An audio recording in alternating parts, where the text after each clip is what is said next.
body?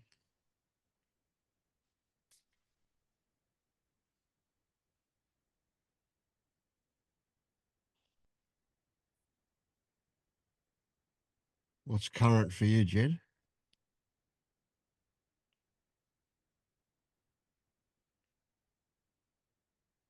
I'm not sure, but I was just wondering whether to come into the meeting.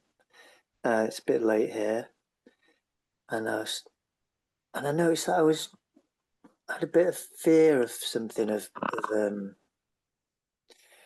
facing something. I don't know what it is, but when asked the question, I knew that something I was going to have to face. So I thought, oh well, I better come along and see what that is. I think Hmm. I think it's something like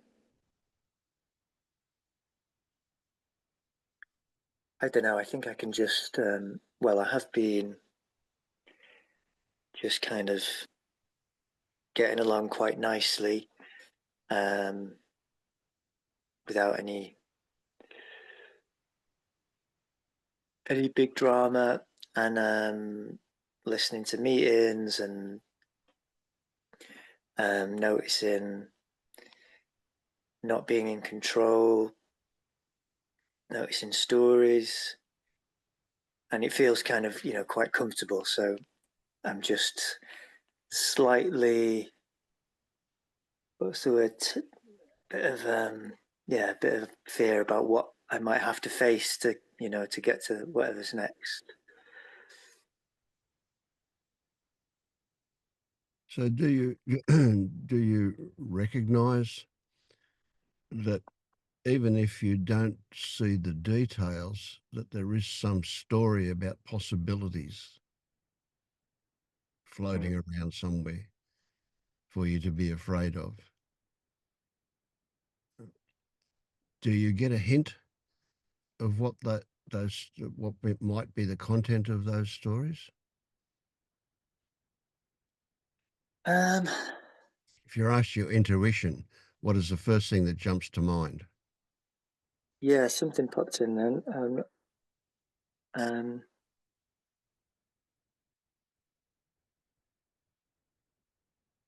it kind of slipped away, but I think it was something vaguely about okay.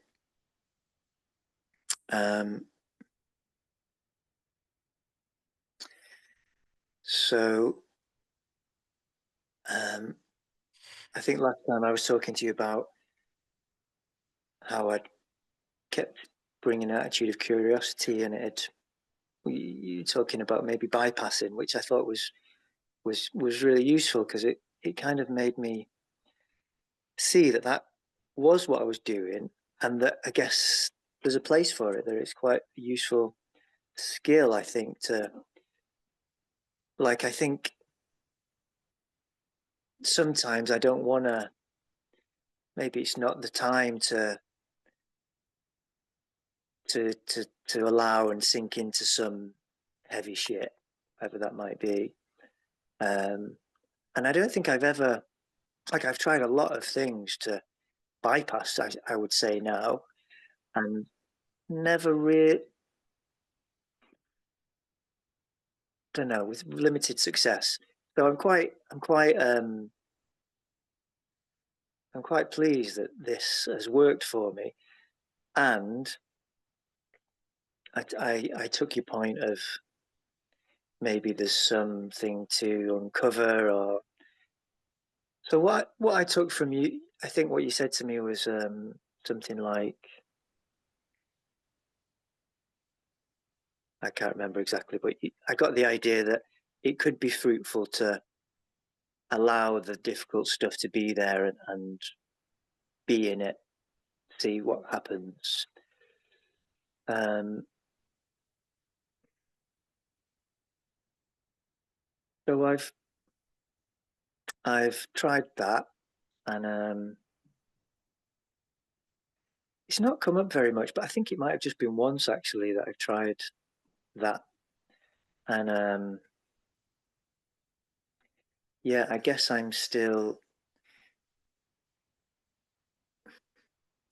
I'm still wary and a bit scared of um, kind of getting lost and sunk in the heavy shit.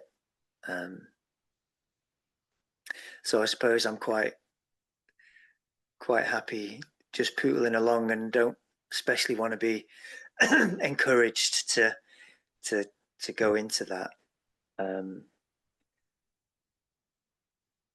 Okay, all right. Look, there's a couple of things in there that are worth clarifying a little bit. For a start, heavy shit is not heavy shit. It seems like it's going to be heavy, and that's where the heaviness is. As soon as you get into it, or even a little bit through it, you discover that it's not heavy. It's the mind that produces this, the hugeness of it, and the whole point of it is to keep you away from it, because it mm, thinks that it's going to be a big deal, and you're going to. It's a survival issue from the okay. mind, but the mind's a drama queen, so it can take anything and say, you'll die if you go there. That's the nature of the mind, the way it is. Second thing that I want to reiterate that is that if it's not there, it's not there, right? It Okay, it I got that. it's Get not that. been triggered. Yeah. So once it's been triggered, then it is there, but it's not something that needs to be purged. That needs to be got out. What it is a creation at the time that it turns up, and that the fear creates a self, which is, let's put it another way, the resistance to going to it creates a Mhm, self to be protected. mhm. So if it comes up and you go, oh, hello, there it is, who cares? There's no reason to do anything more, because that's enough for it to dissipate it. If it Well, that keeps is not. coming back, that's another story. Yeah, Yeah, go yeah. on. That my experience with this particular stuff is that. Well, actually, when I've maybe my story about it is that when I've tried to just allow it and just be with it and not do anything with it, just welcome it, it just hangs around for ages and it just becomes a drag, and it does. Like, eventually, I suppose it does. What I mean, okay. So what I was going to say then was, it will eventually go when I do something. That's my vague memory of it. Whether that's,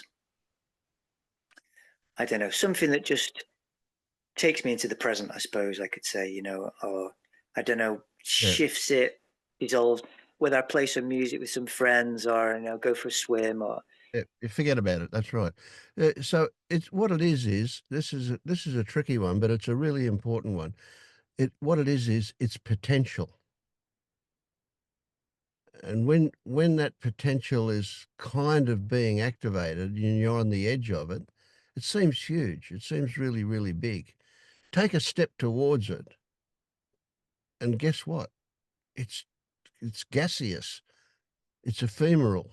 It's not going to hang around if you move towards it. And so when you say you allow it, that kind of keeps it at a distance. When you say welcome it, it's like, okay, I dare you, come on in. And it's got nothing other than bluff. I mean, that is not my experience, but you know, I will try again. My experience is I don't maybe I've not done that fully, you know, but I think I have. I think I've completely gone, you know, I want to fully experience this. Okay, well, Give it, the way into it, the way to do it, the way to get in closer to it is to chase down the sensations. Don't think about Mhm. it, because as soon as you think about it, you're helping it. You're creating that resistance again, right? Go into the sensations. What am I feeling? Where am I feeling it? What does it feel like? How is it changing? Is it moving?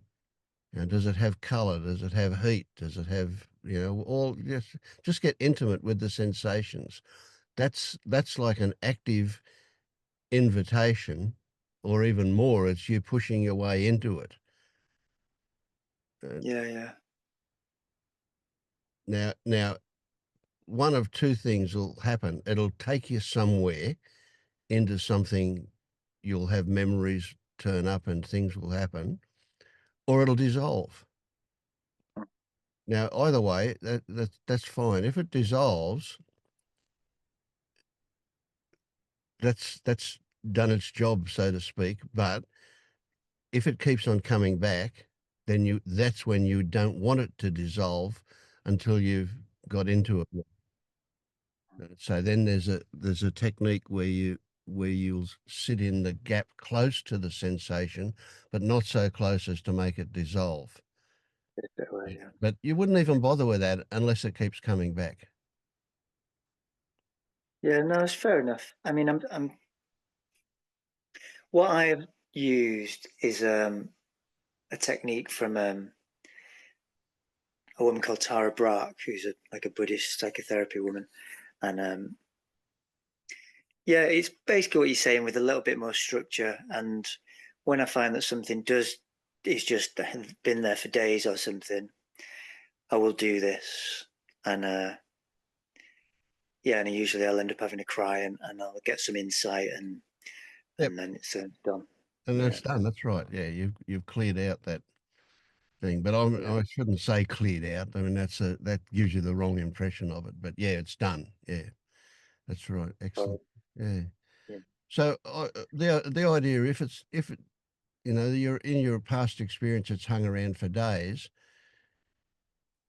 then invite the moment you become aware that it's there. Don't wait. Don't put it off. Immediately go into it. Uh, and you won't have days of it. You don't need those days of it. Right? Yeah, I fair mean, enough. those days, that's flagellation. That's you But giving I mean, yourself a hard time, isn't it? I, I mean, I think I do it.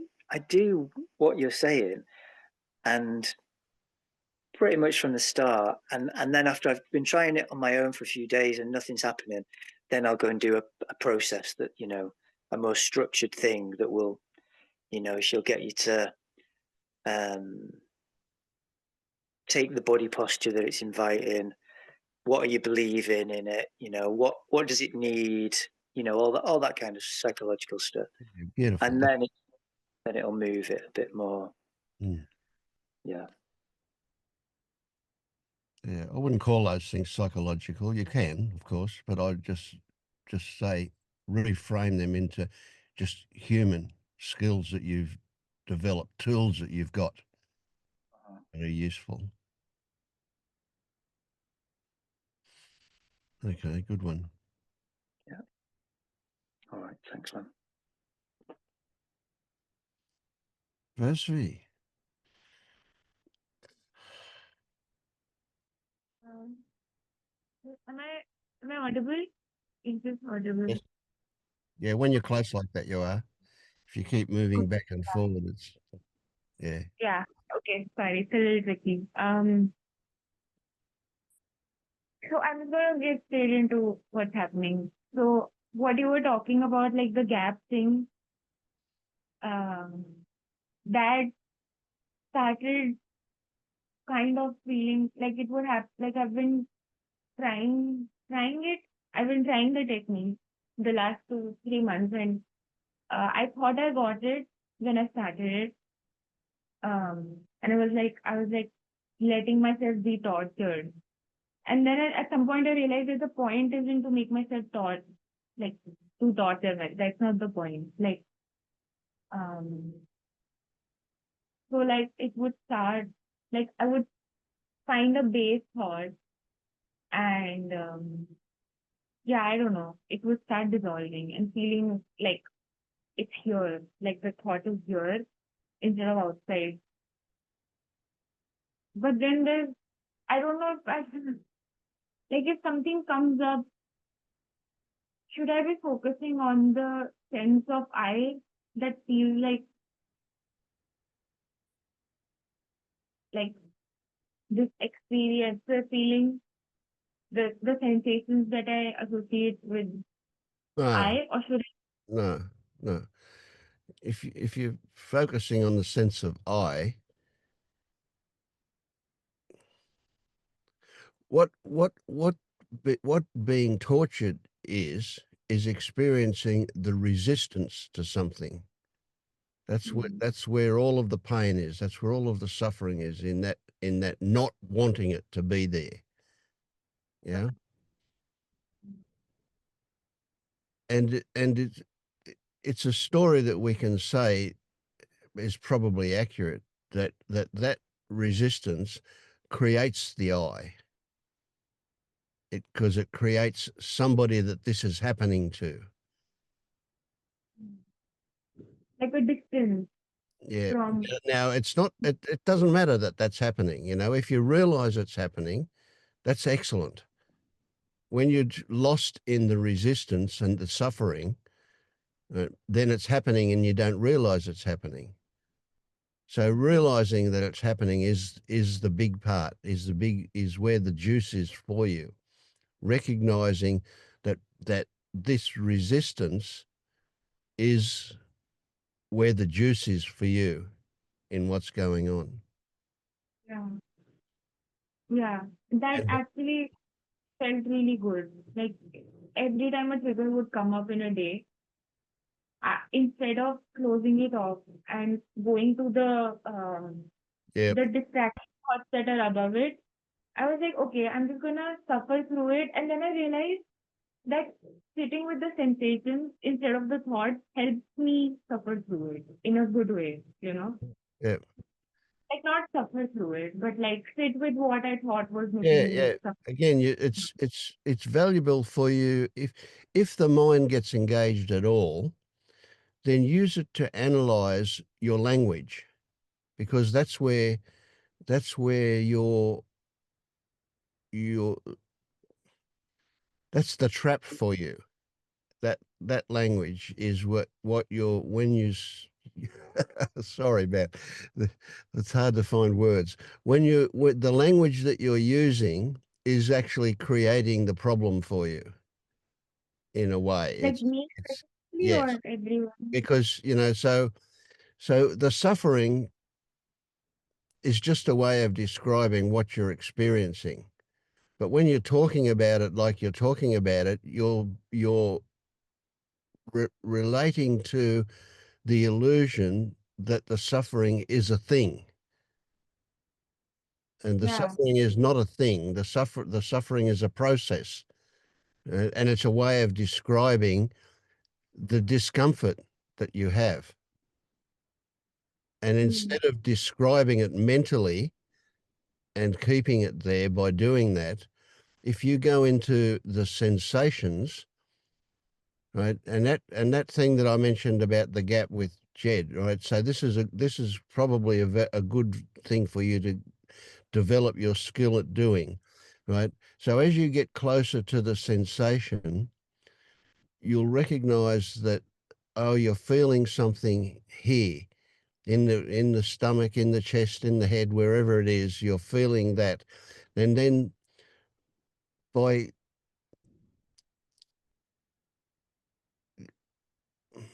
going closer to it, getting more intimate with that sensation,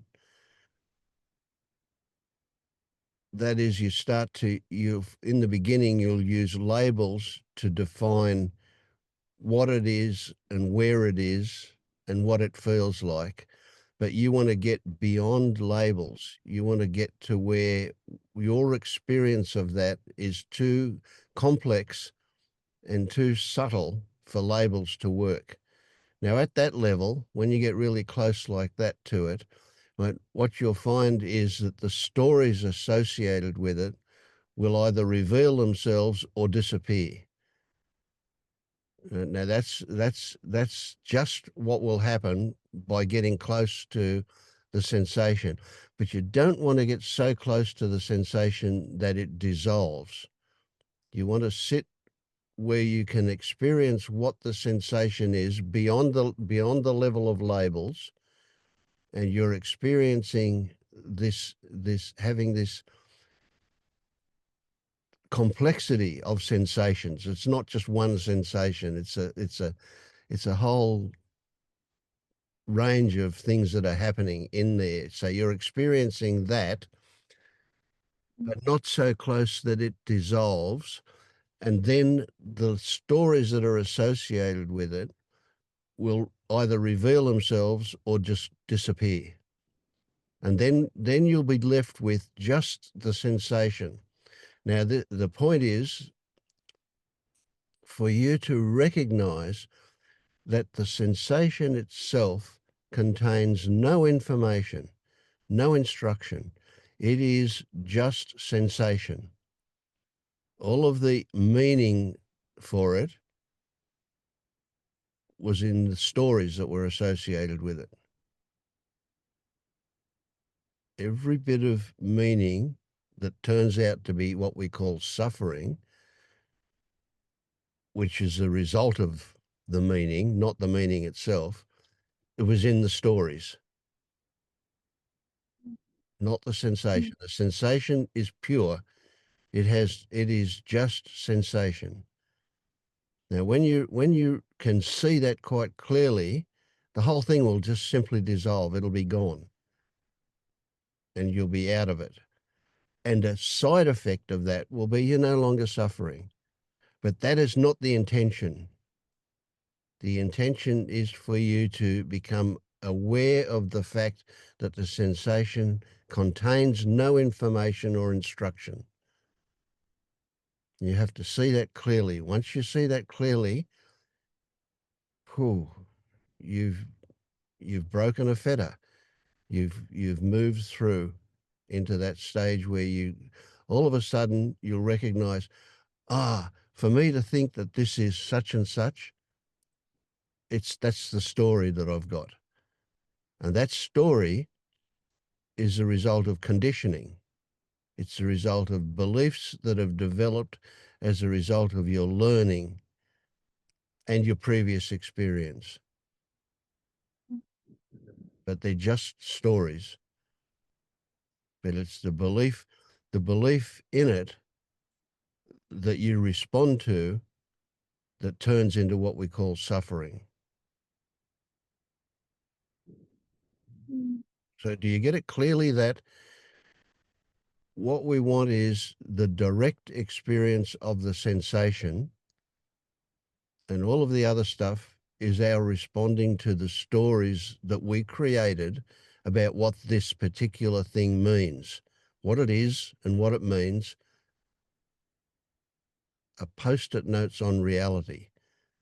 They're just overlays for what's actually there.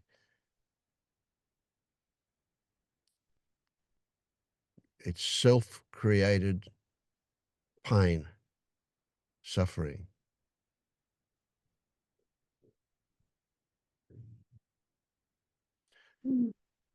Don't worry how much you get or don't get. We will just do it again and again from different angles until you get it.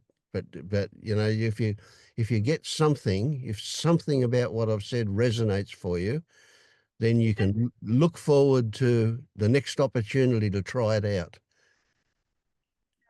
It seems Before, crazy. Look forward to the next bit of suffering that turns up, and then you can try it out and see what shows.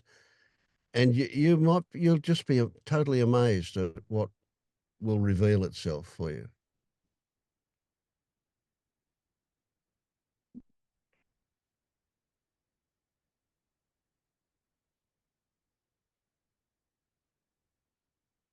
Well, what's the big but?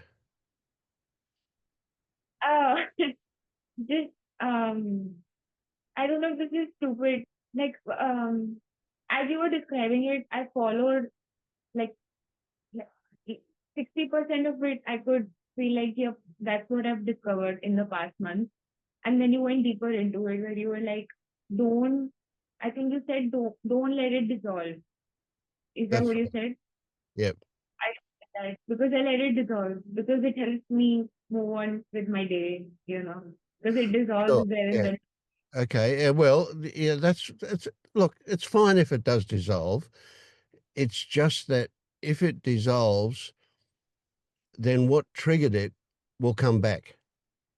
Yeah, it does come back. Yeah, Yeah. it Yeah. has a different, but it comes back. Yeah. Like, So if you need to get on with your day, then let it dissolve and get on with your day. Right. But if you've got time and the inclination, stay with it. Just stop before it dissolves so that it has the opportunity to reveal the story component of what's going on, the meaning that is created by it. And once you see through that, it won't come back, mm, or it'll come back less and less until it's completely gone. mm.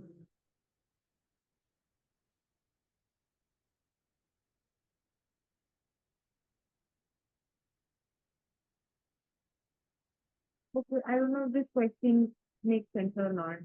But for Don't me, worry it's about like, um, for me at some point, it's like, but there's still a sense of self, and it's like, should, should I just focus on that instead of, No, no.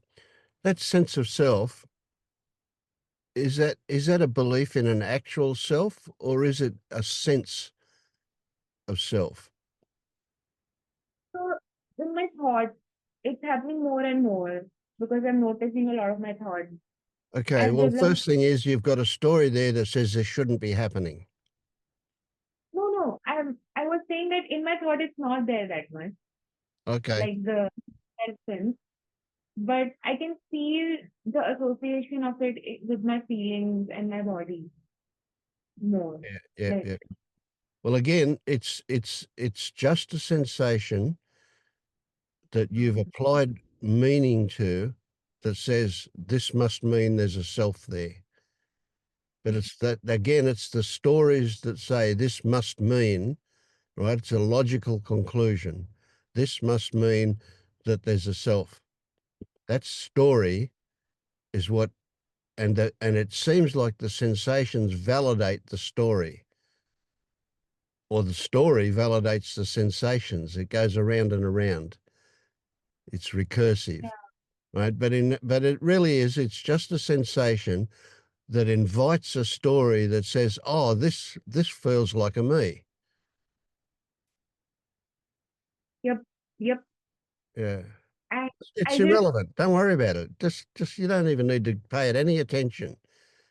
but it's just that I want to see for myself, like before, and like I get the triggers part, and I've been for 2 months, like I have been looking into what, like if there is a self, but I've also been working with triggers, and at some point it's like this is more. It's like it feels more because it takes credit for stuff, right? All the time. There would be, I would dissolve, like there would be a little bit of peace, a little bit of opening where I feel like a little bit of like dissolving of a belief, and there would suddenly be, oh, wow, we dissolve the belief. And it's like there is something so fundamental, and it feels so fundamentally like I'm missing something, and I'm misunderstanding something about my experience all the time.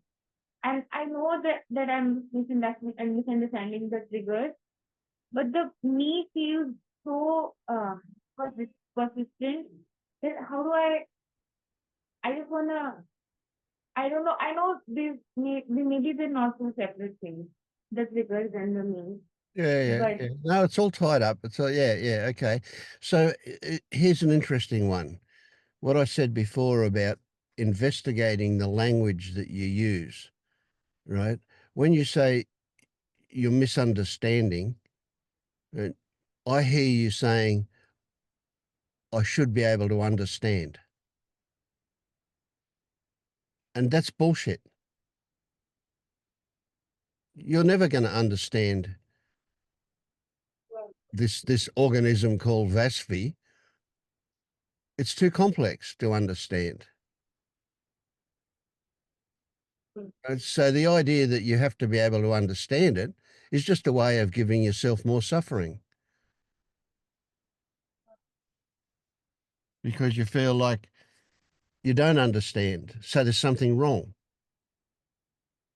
Well, what if I said you can't understand? Then do you give up trying to understand? Then everything's fine.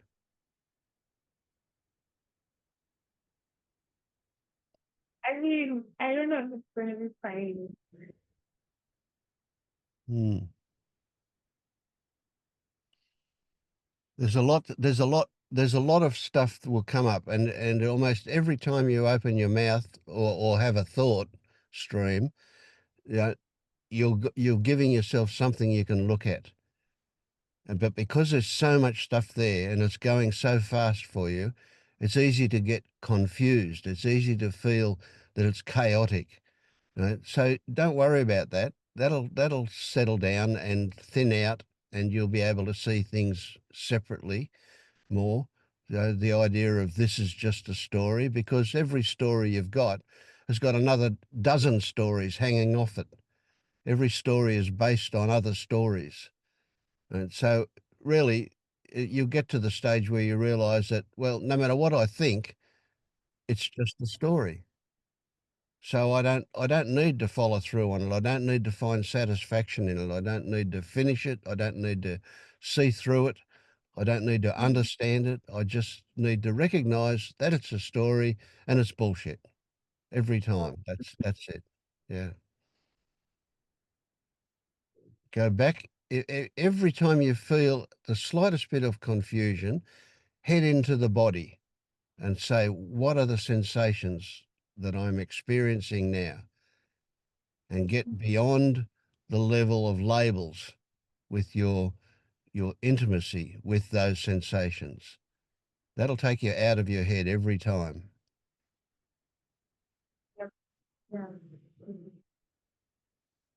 Hmm. So now you just need the next opportunity to try it out. I mean, it's right now. Okay. Yeah. Thank you. Okay. No worries. Yeah. We'll keep at it. Don't you worry about how well it works. We'll just keep at it every opportunity, and you'll get better and better at it. And then you find that you won't need it after that because it won't be there. Yeah. So just kick back and enjoy the ride. That seems very hard. Yeah. Thank you. No worries. Thank you.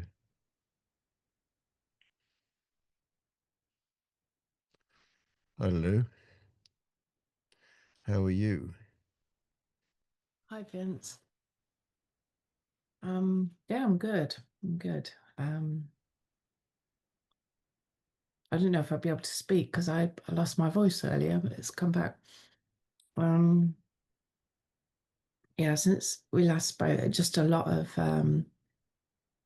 more the same, just more, well, discharging everywhere.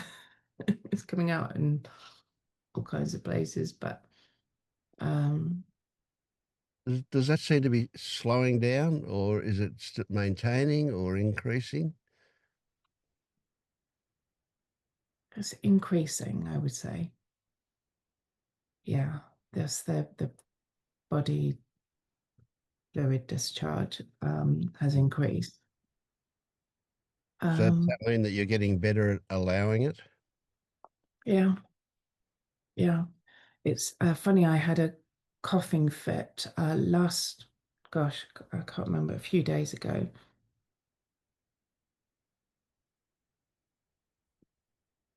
That sounds really strange, but I was resisting the coughing. I noticed that I was resisting the coughing. It's like the coughing was getting in the way of just being okay. And then it was just really clear to me that actually that's part of it. The coughing is the body's way of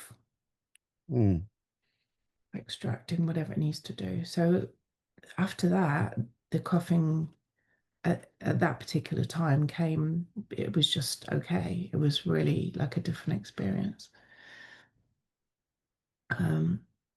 The energy jolts have definitely, they're more like they're not that violent jolts. They kind of be more, it's more like a bit of um a shake, like a little bit of a, like it kind of snakes up. And then there's quite a few times when I just get really welled up with them. I want to say emotion, but it's just, it's not even that. It's just the overwhelming nowness now, and just noticing more and more when the the the thoughts start up to go out of the moment. That's right, really quite often that's really slowed down. So I can see the layering of the construct. And there's those thoughts to go out of that, that give me a little bit more info about them. That well, I'd say it starts with a sensation. It's actually, whereas before I would notice that I was either futuring or going back, but now it's a bit more of a change of, I can sense a change in the body. There's a there's a very slight contraction. And that's what I seem to notice more now rather than the thoughts, if that makes sense. Mhm. And sometimes the thoughts will still play out.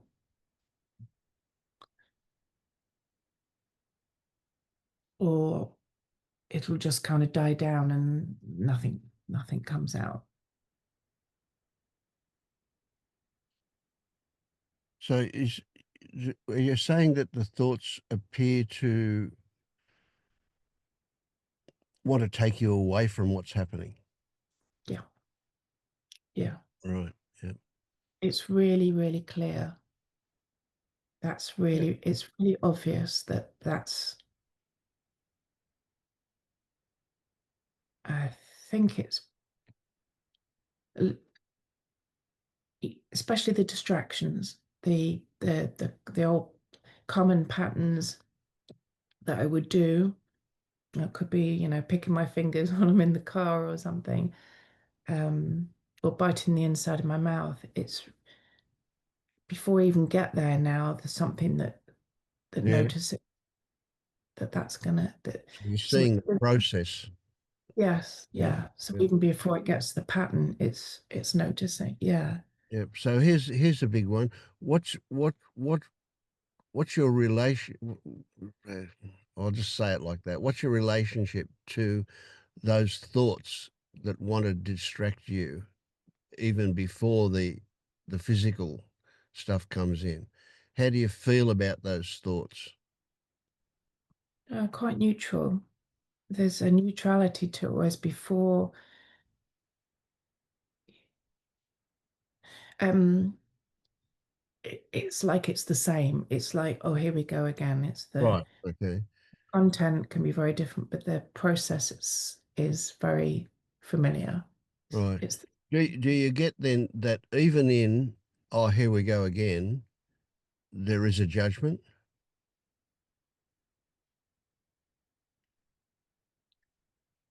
You yeah, say it's quite neutral,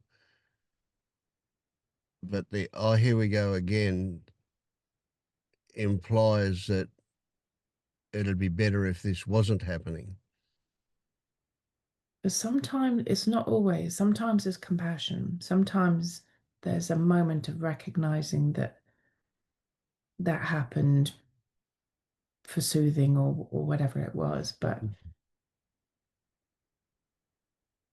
So that recognition, so again, once again, so this is really subtle stuff. Again, yeah, that recognition that, oh, that the purpose of that, and I have compassion for it, is like an approval that it's okay that it's happening. Again, that's an opinion, that's a judgment, right? So what we can imagine might eventually happen is that there'll be a really objective, dispassionate, factual noticing of the existence and nothing more. Just, oh, I, okay, I, there they are. I've had a glimpse. Yeah, I think there's been a glimpse of that. Like it's just a process. Yeah, just a Just process. Yeah, perfect. That's just it. it, That's it. Yeah. it's just Even letting that's it. a bit of a judgment, but that's close to neutral, isn't it? Yeah, Yeah. yeah. The time that um when I speak, that's when I get caught in the thought process quite easily again. Yeah, yeah, because thinking and speaking are very closely intertwined, aren't they? Yeah. Sometimes I feel like they're a bit separate from me now. The speaking happens, and there's no thoughts beforehand about it. It just Mm. happens. Yeah. But anyway, yeah, yeah. All right. So it sounds like progression, which is a Yeah. joke, of course, But there you go. We can't There get is away from stories, can we? no.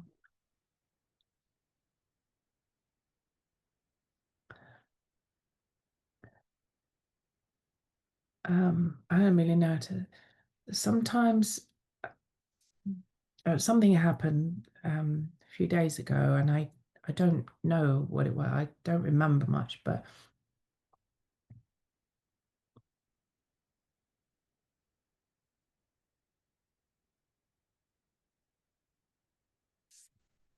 um, oh gosh,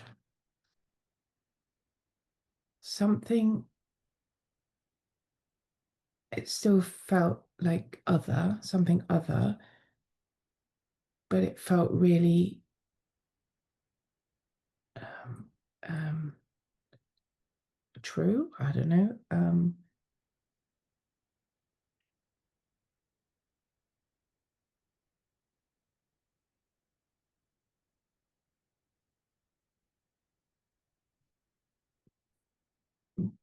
But it wasn't communicating with words, if that makes sense. It was saying stuff, like not with words, but I just knew, I just knew things.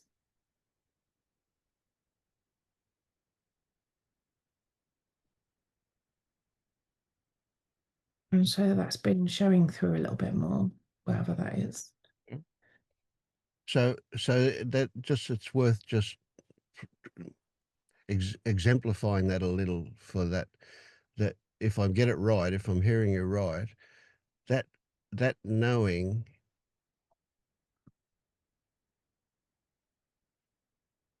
is really a knowing of knowing rather than a knowing of what. The what itself doesn't need to get put into words or described or defined. It's just knowing that you know. Is that right? Yeah, it's more of a feeling, powerful Yeah. sensation. Yeah, Yeah. Yeah. yeah.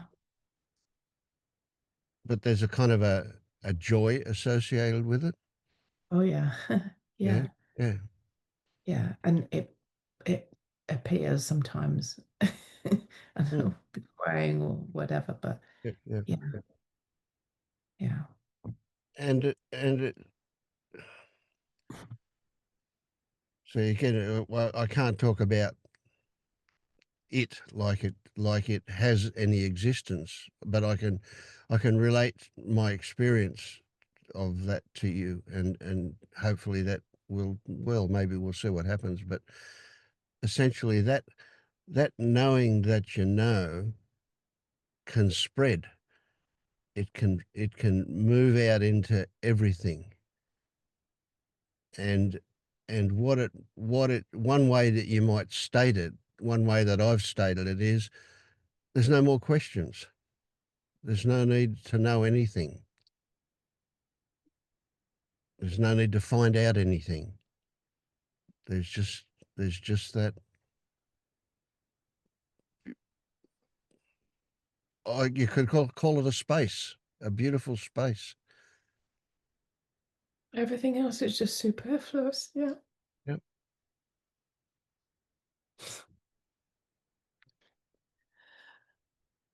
And I presume they're tears of joy, of expression of the beauty of it all. Yes. Trying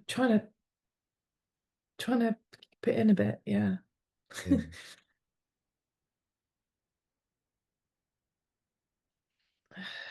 Yeah. Mm.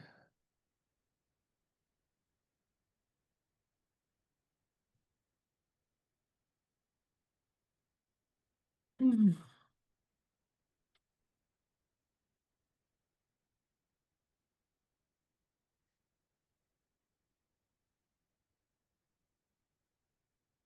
Mm.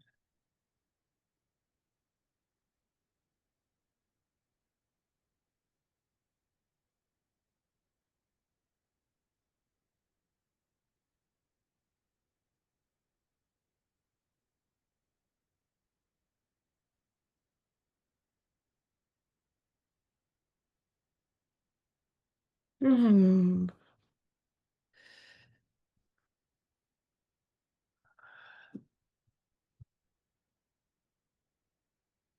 It's just enough. It's more. Mm. Yeah.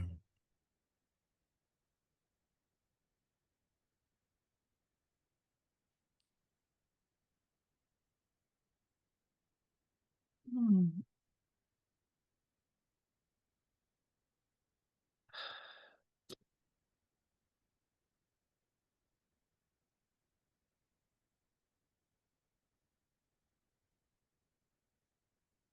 Mm. And it, the story floating around in my head now is, for everybody or anybody that doesn't experience that, be patient. Don't envy it. That won't help. You can't make it happen. It's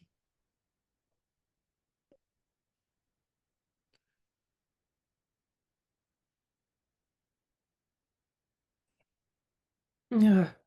hard Uh, to think about. Yeah.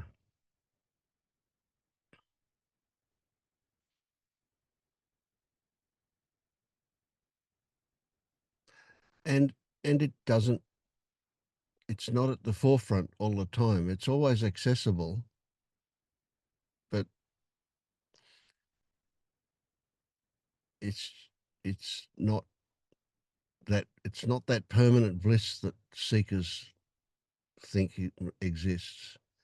It is blissful. It has a blissful aspect to it, but it's just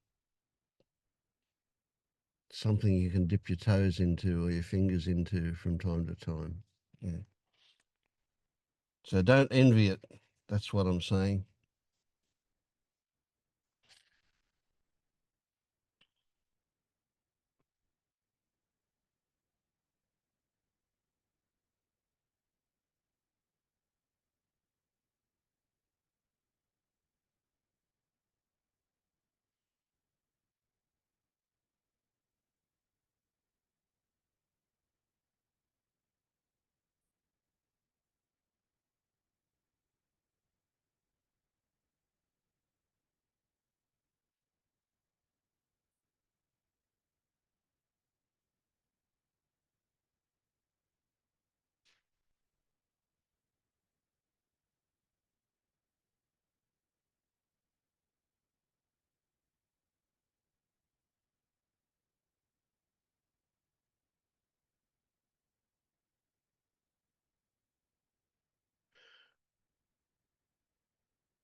So Lou, what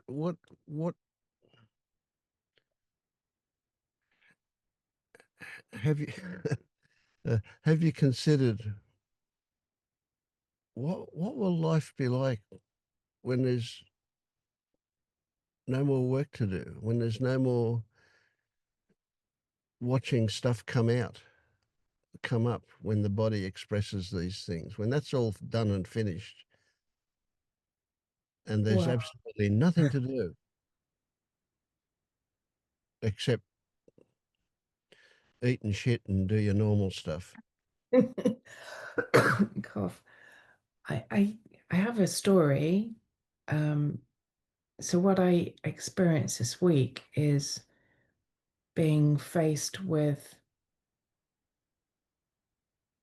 opportunities to face emotions that once would have been averted. And I knew in the moment, that that was there to, it was an opportunity to go. So there was a lot of, the word isn't suffering, it's definitely not suffering, but there was a sense of feeling the pain of others.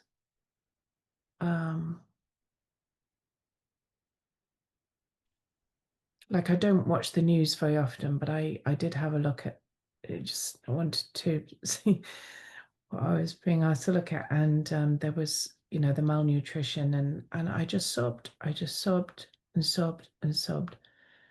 But it wasn't a personal pain.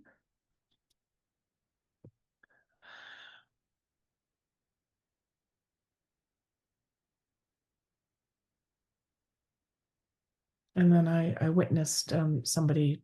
I don't know what had happened to them, but they were on the pavement, and there was an ambulance there, and the foot was shaking and violently shaking, and like, before I, would have just like averted probably because it was too painful to see somebody in suffering.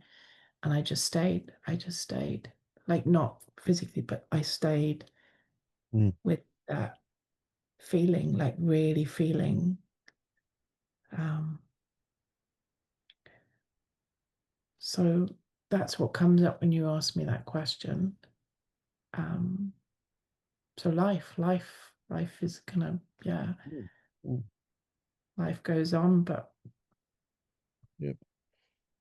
And that's a good example of that. Even when seeking has dropped, when there's no grasping for something anymore, life will still offer us the opportunity to see stuff that hasn't been triggered before, like seeing that person mhm, really brought up something for you that was there, that yeah, we don't need to know what it was. You don't need to know what it was. It's just something that was triggered. And then yeah, because you allowed it expression, uh, then that chances are that that won't happen next time you see somebody in that situation. You might feel a version of that. You'll feel great compassion, but you won't have that foot shaking expression going on mhm, because it's done and dusted. You've allowed it to express itself, and you can see that it's related to stories you have about that situation, and they no longer bite. They no longer have an effect on you. yeah. They were the They're monsters under just the there. bed. Yeah, Yeah, there'll be for forever and ever. Probably. I mean, I imagine as it happens for me that it'll be there till the day you die. That there'll be things that life will show you stuff that's still there, right? yeah, But it probably mostly will only happen once because you won't resist it. There'll be no suffering involved. It will just be a curious recognition that something got triggered, and then yeah, that's it, and then back to chopping wood and carrying water, so to speak. Yes. Yeah.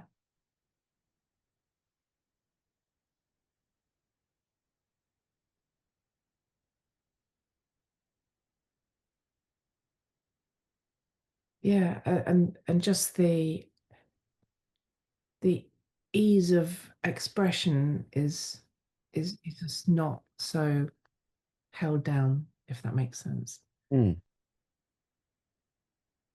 And Yeah, and I we don't don't mean need to verb. worry about. We're not worried about how we appear to other people with those expressions. You know, that's neither here nor there kind of thing. So we don't have to shape them or repress them or do anything because of how it might appear. Yeah.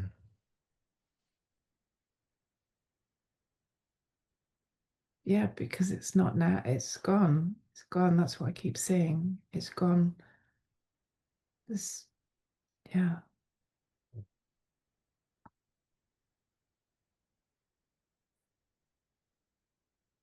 Good stuff. Yeah. Thank you. Thank you, Lou.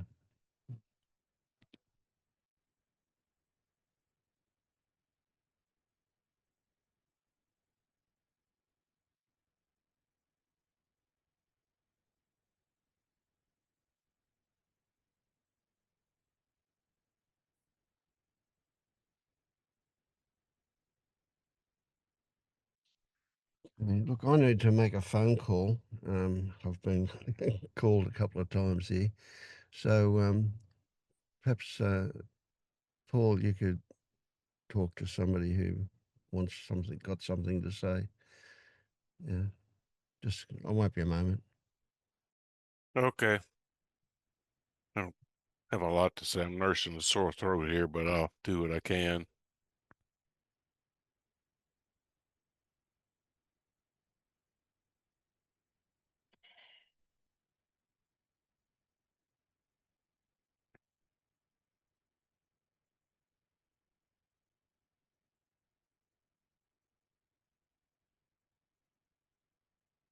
Anyone have any questions?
I'm back. Okay. We had a meditation session.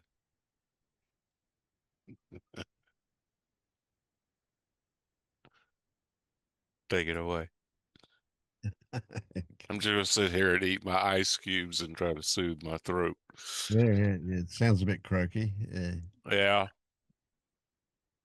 Every time I go around the grandkids, they're like little bug factories.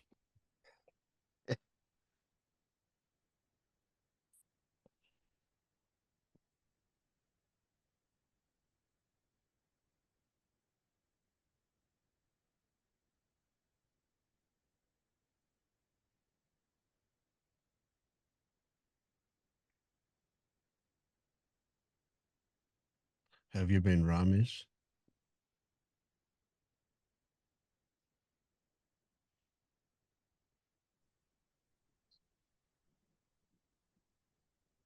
It's difficult. Um,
I had this experience where I felt like this is endless. There is no way out.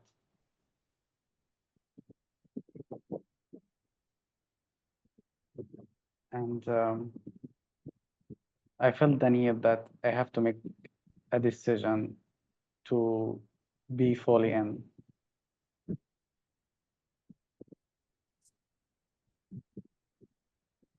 Because most of my life I felt like I have one foot in and one foot out. Like if things got really bad, I will go out, like kill myself or something.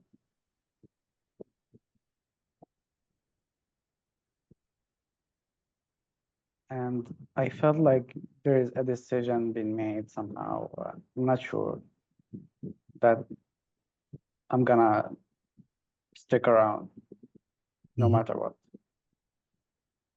Right. So that's a crucial one, that you felt like that decision happened, right? It wasn't you that was making a decision. It was happening to you. Would that be more accurate? Or for you or in you, but not by you?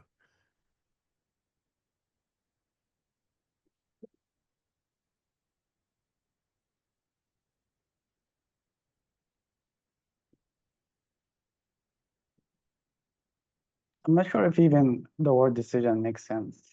Yeah, yeah. Um, Well, it doesn't really, does it? As soon as you get close to it. Yeah. But it does, would you say that there's now a feeling? See, again, as soon as we use words, it gets tricky. Would you say there's more of a feeling of commitment? mm, to some degree, yeah. Yep. It's like there won't be an avoidance or a running away from that has existed in the past. That will now be different.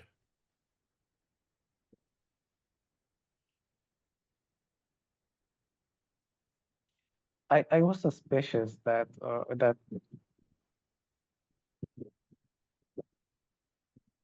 this is true commitment or something.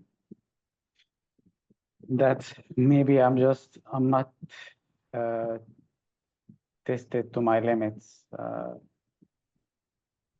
But there's a few things that's happening recently, like very small things.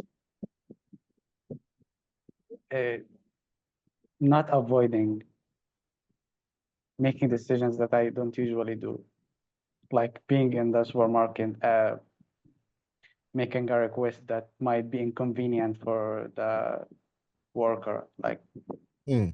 that I would usually avoid. I choose to say it or to ask for what I want. Or um, So it might be enough to just say it feels like something has changed, and that would be accurate, eh?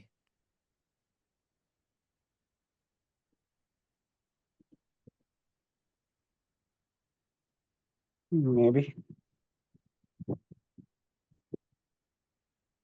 So what happened to you just then? When I mean you're describing being different, but when I ask you to confirm that, you say maybe. So what happened to you when I asked you to confirm that things are changing for you? Did you retreat?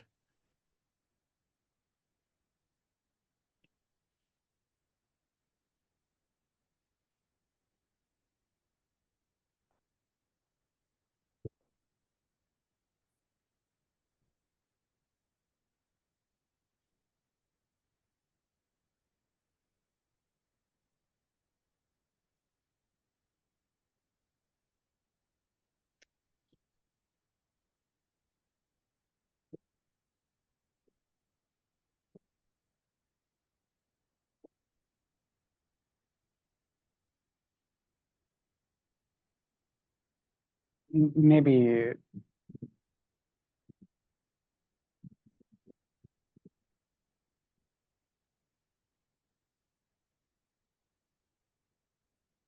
I don't know.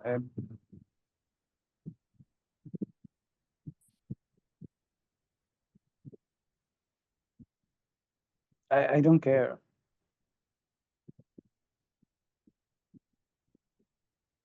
You don't care about what? Labeling is as change or Yeah. Okay. All right. So so forget about labels. Would it be accurate to say that you've experienced something unusual?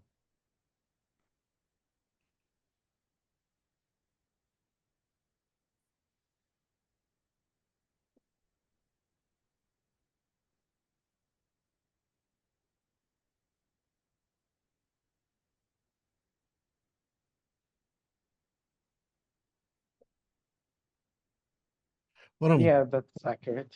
Yeah, good, good. So what I'm getting at is this is more than an intellectual happening. It's more than just the stories changing, saying, I'm going to commit.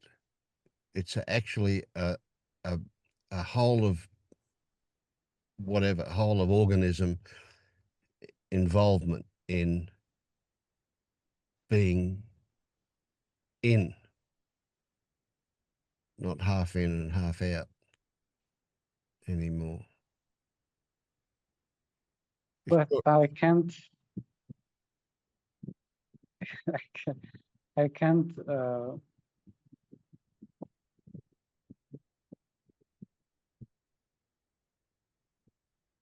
because it doesn't feel it feels like a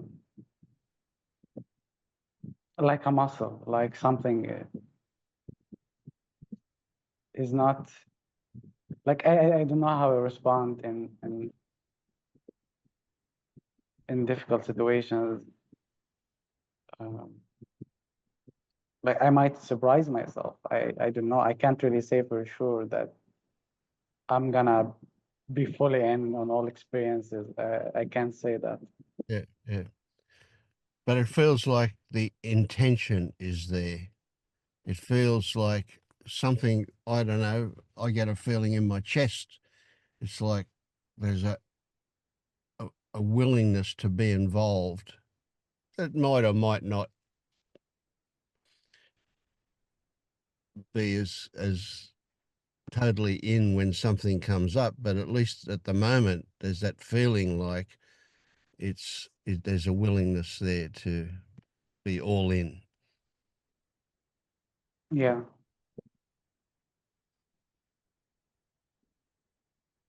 Of course, it's reasonable to expect that the old ways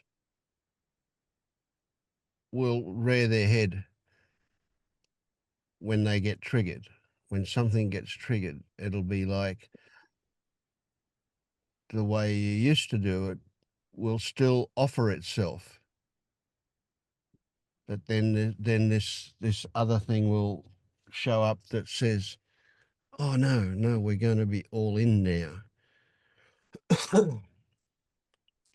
And if it's not overwhelming, well, you'll be all in. Who knows? So obviously that's something that you will have the opportunity to experience many times. And as you've said already, you've seen where once upon a time you wouldn't have asked anybody to inconvenience themselves. Now you have. So, you've got actual experience of being all in. It might only be little ways, but they'll grow.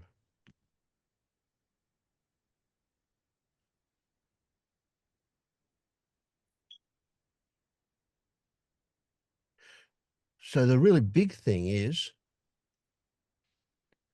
that you're seeing yourself differently. you're not seeing yourself as a limited little person that you once saw yourself as. Your boundaries are Yeah, expanding. yeah, a lot has changed recently, and I've been discovering things about uh, what I can do, what I like to do, that Mm, is new to me, that I feel more confident about. excellent, Uh, excellent. Yeah. So does that mean a decision has happened about your relationships? We don't need specifics, but you know that you feel more confident in knowing what it is you want in a relationship,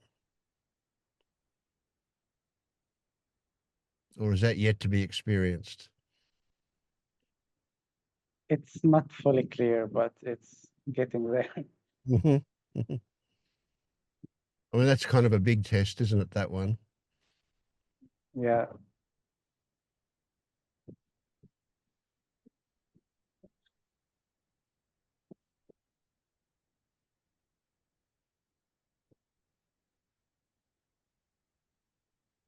And it sounds kind of simplistic to say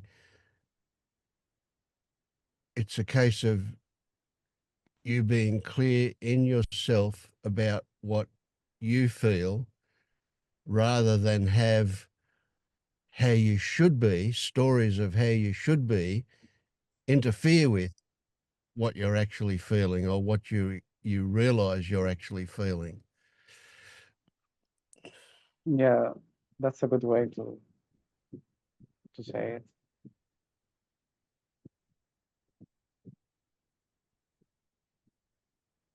Yes, also I recently I spoke to a friend and I noticed something different about how I engage with how they respond to to what I'm saying or their perspective. And I noticed that something I didn't notice before, that I would be taking their perspective as some kind of authority. Yes. And And allowing that to overshadow your own perspective. yeah, and I didn't even notice it was happening until it wasn't happening this time. And I felt, Wow. Yeah. no, they are not seeing clearly what I'm seeing. Um, and I didn't have to defend or prove them wrong. I just simply, it's not the case for me. Excellent. Excellent. Oh, I'm excited. This is good stuff. Yeah. Yeah.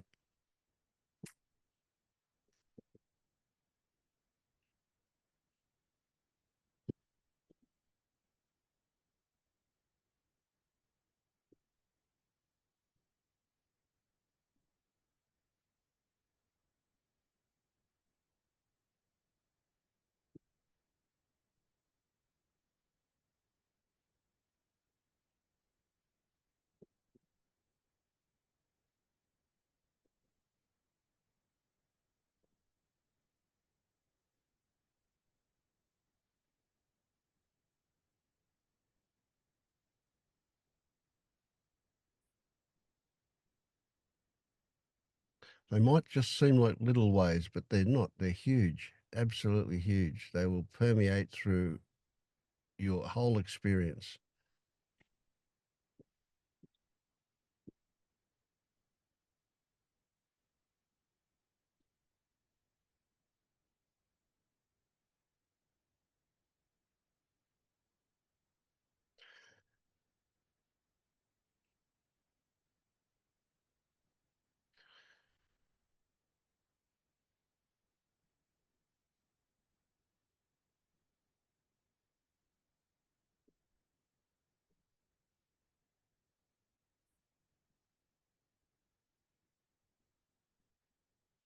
Hmm.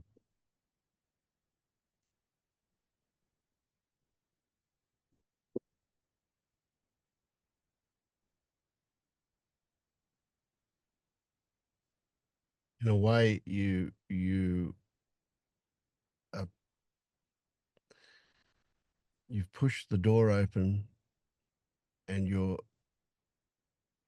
looking at a whole new world as a result of these little changes, and they will affect everything.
Mm.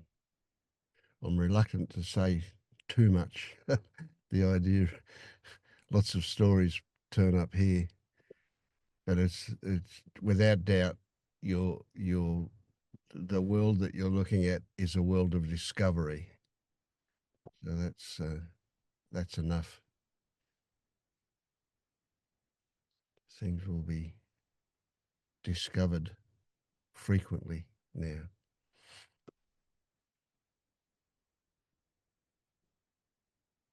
I'm excited for you.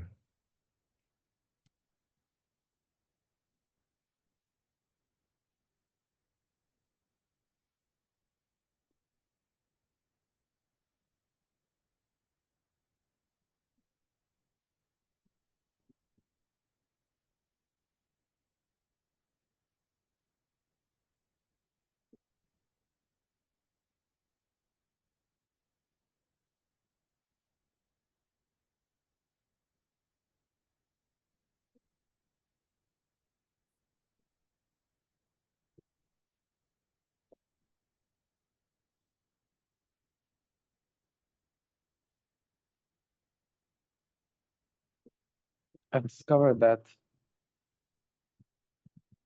recently I was looking for the possibility that I would like to move out from Egypt to go somewhere else. And in this process, I felt like I put a lot of limitations on myself of what's possible. That it felt like I'm in a very small, I've lived in a very small cell or a small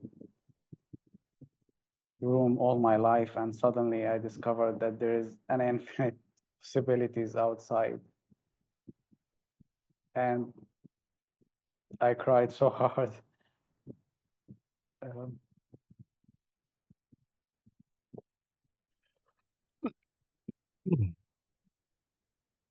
Yeah, that was a pretty amazing discovery. Mm. And the crying was presumably in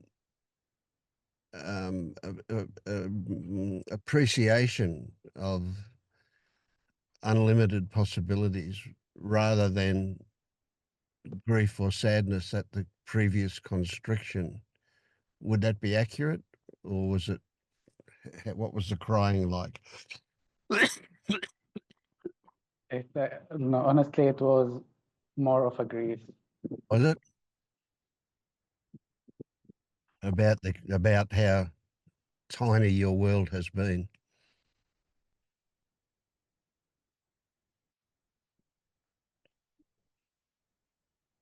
Mm.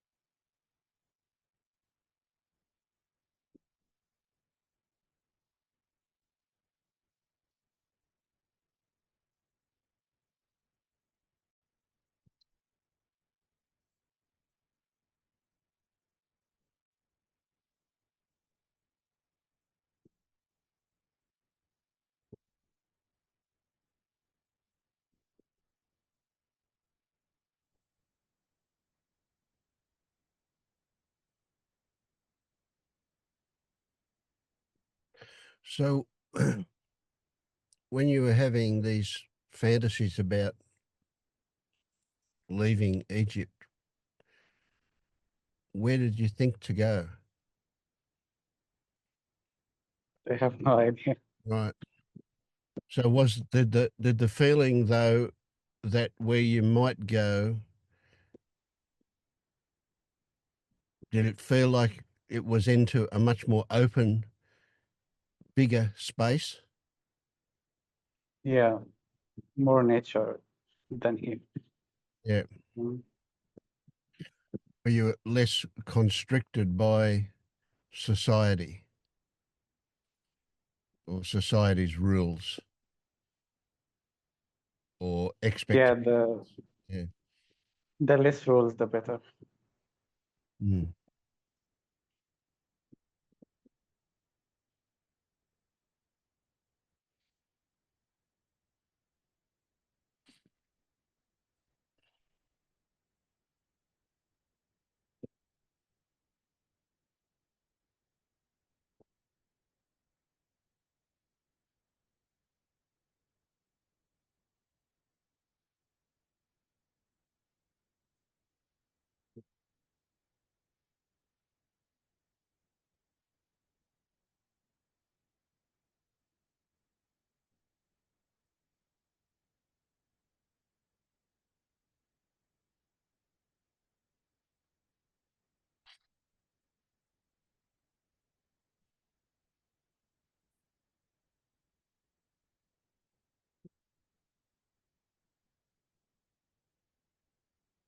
And also this feeling of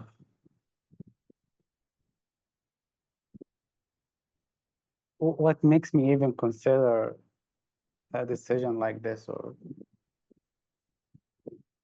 previously would have been very difficult or very unimaginable or unattainable. Like even moving to Cairo recently uh, is a you, in the grand scheme of things is just a small change, but for me it was a huge one, and I couldn't conceive how it can be even possible. But it happened anyway without even planning. So the feeling of that I have to plan everything, I have to take care of all the details. It's not a concern for me. Like Mm. I, I don't feel like I have to make everything or figure out everything. They'll just happen.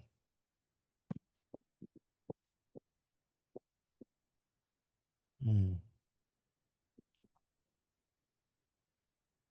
So, did you move from a more rural, smaller town or village into Cairo? Yeah, you could say that. Mm. And so the next step is from Cairo into the world.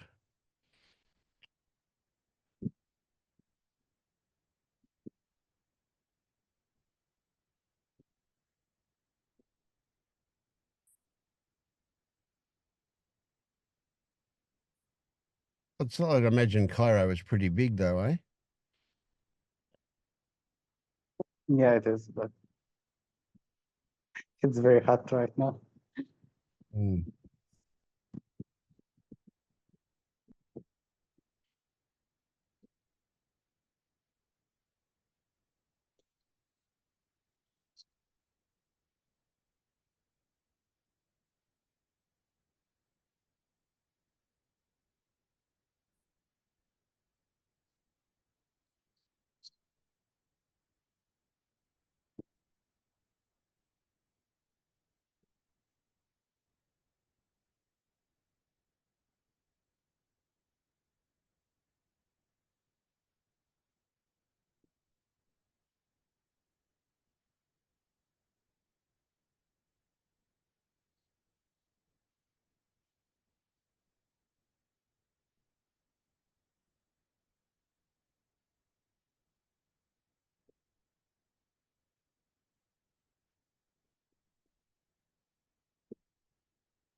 One of the things that I talk about a bit regularly here is how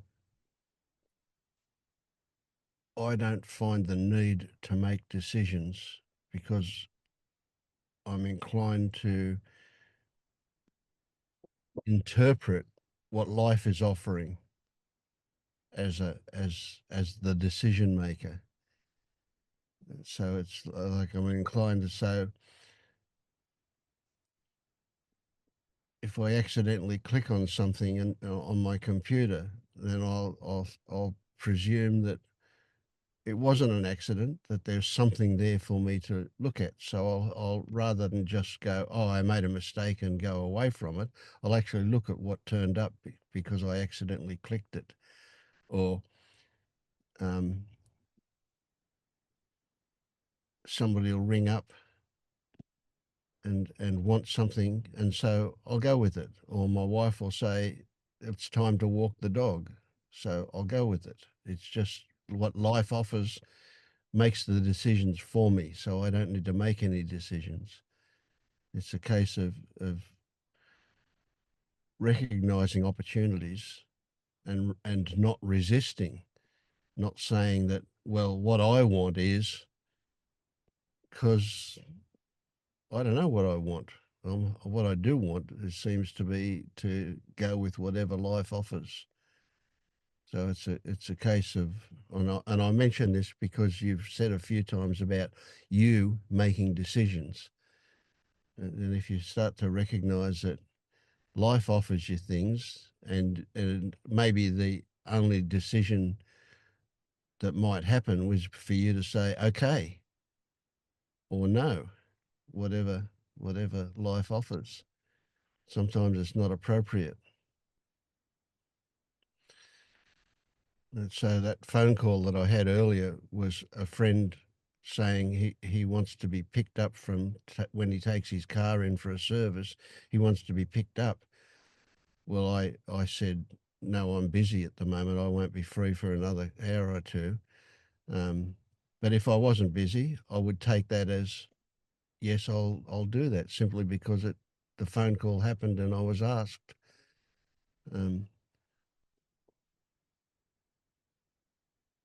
So it's it's very definitely a way of looking at how to go forward in the world, to allow opportunity to decide rather than have to figure it out myself and then make a decision and override or ignore what's actually happening because of some story that I've got about what should happen or what I want to happen. Anyway, it's just an offering for you.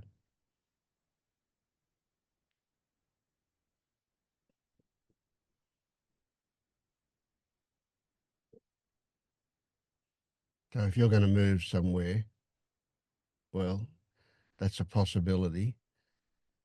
But then certain things will need to happen. You might need to get a passport, or depending on where you think you might like to visit to have a look at, you might need a visa.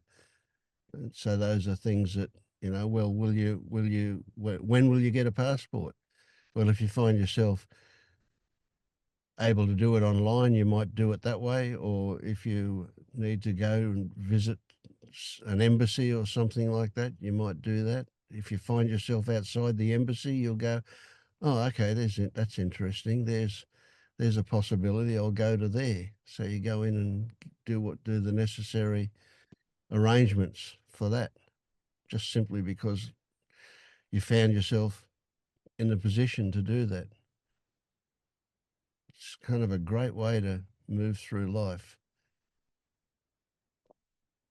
The old idea of having to make decisions,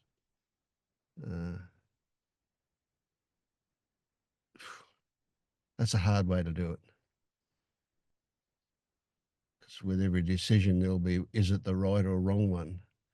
And so on and so on.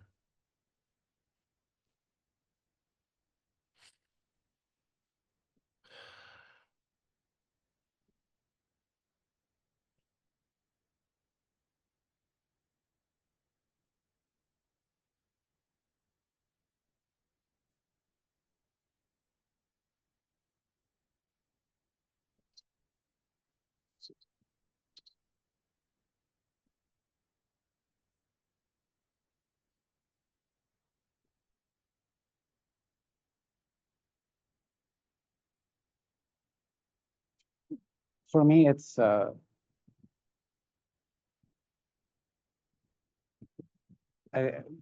sounds that it feels for me that I have to be more active rather than passive to make things get done somehow. Um,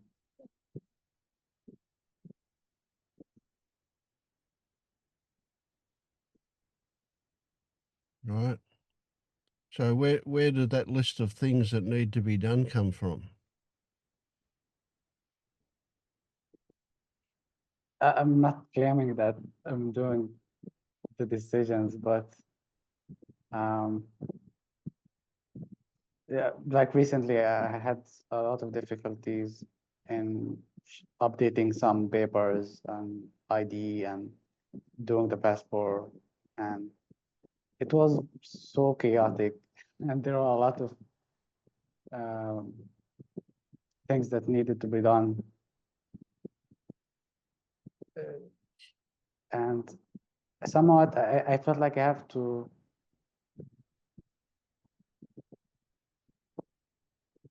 um, it seemed like I need to do more effort than what is necessary somehow. Um, or than what I was expecting that I need to do. Mm-hmm. And if I said like, well, I'm open to what's happening, or I'm gonna take whatever sign of any complication that it's not meant to be, and being passive, I wouldn't have get this stuff done. Mm. Um,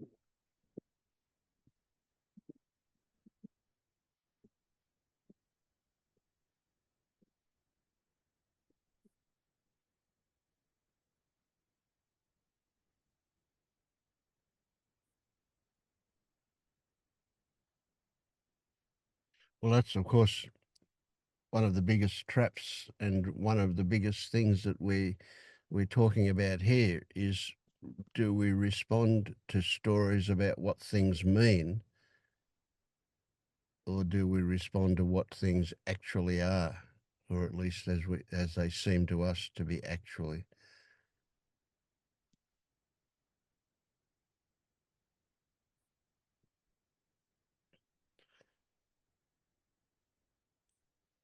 So complications often mean, I mean, I've experienced this myself. Yesterday, in fact, well, the day before, I started to do my tax, and I haven't done tax for years and years and years, but now I need to do, and I need to put in a tax return. And I had difficulty logging on to the tax office to do that. It seemed like I was unable to give them the right information for them to recognise me. And then yesterday, I was with my son, and he's a great help with lots of things. And he suggested, oh, if you log on to this thing, you can automatically join up to the tax office. So I started to do that when I got home last night. And then halfway through it, I had to ring the tax office in order to be sure that that was me so that I could get in. But of course, it was out of hours because it was Sunday here. So, once again, difficulties kept coming up all the way through. But then the story that means I don't do it didn't happen. It just meant that now I have to wait until business hours to ring them. That's just the next step. So it just slows things down and shapes the way things happen. But it's still, I'm only relating to what's in front of me, not stories about that, not what that means. I don't have any stories about what it means. And it's not difficulty. It just means that, well, my path is blocked right now, so I'll wait.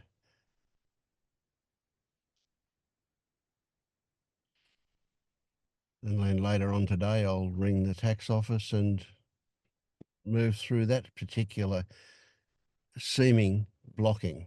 The idea that it was a blockage. It's just a delay, not a blockage.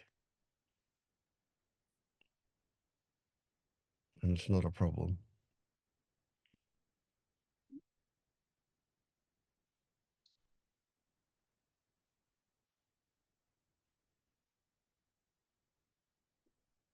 We want to give meaning to everything. That's what the mind does. And if we respond to that, then that's usually will not helpful. Isn't saying that something is a delay or a block, it in itself is a story? Yeah, of course it is. Yeah. Yep.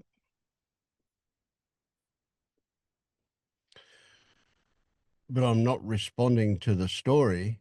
I'm responding to what I'm describing to you required a story to describe it. But what I'm responding to is the inability to move forward at that moment, to go the next step. So I can only describe it as a delay, to say, well, I have to wait until business hours to phone them.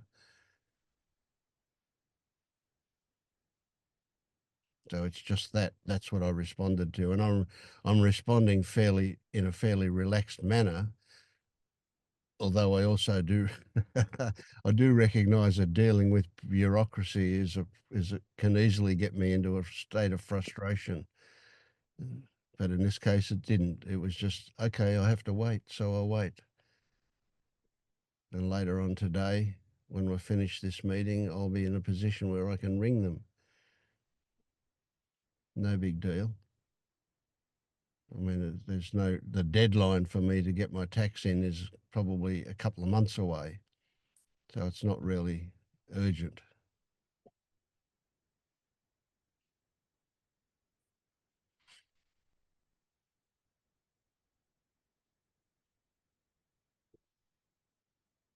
So stories can be there, but if we don't base our next action on the story, if we just see the story as a description or a definition or a story about, it's about, it's not the thing, it's only about the thing, then I don't need to react to the story.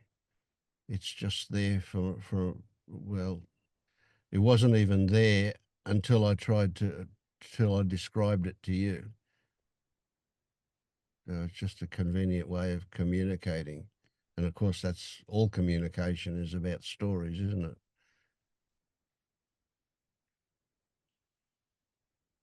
Or it involves stories.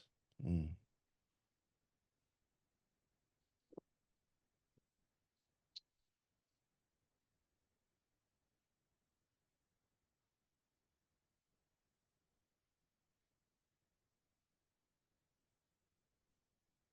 So you could even describe what I said earlier about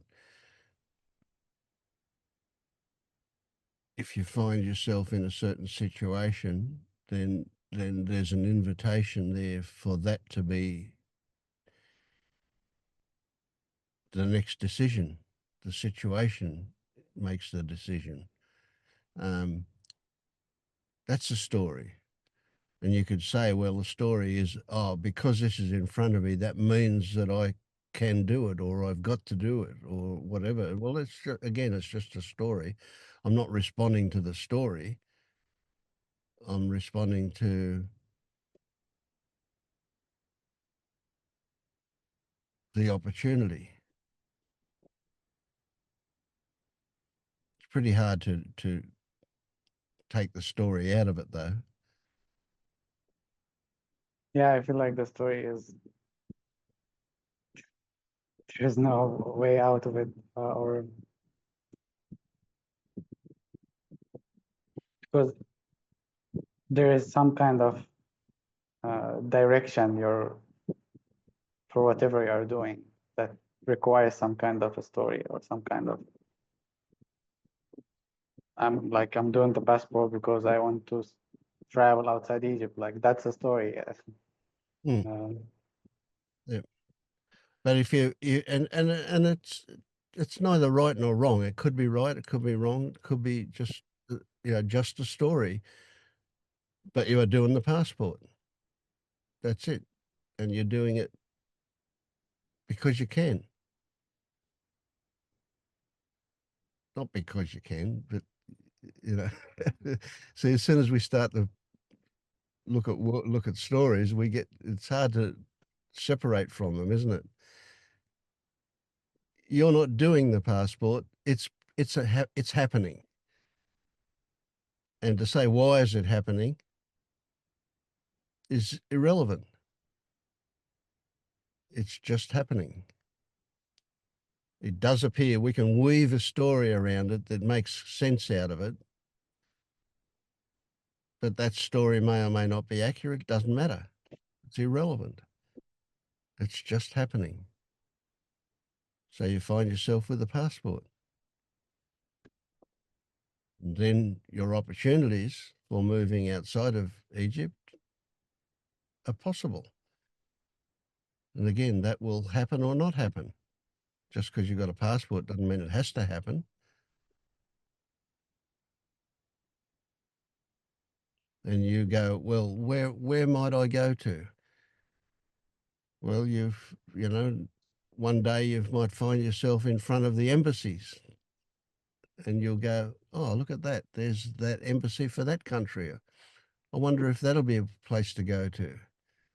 So you might then go in and talk to somebody about whether I need a visa or not to go to that country and what might be the opportunities. And you'll find that in the embassy, they'll probably try and sell you to go to that country.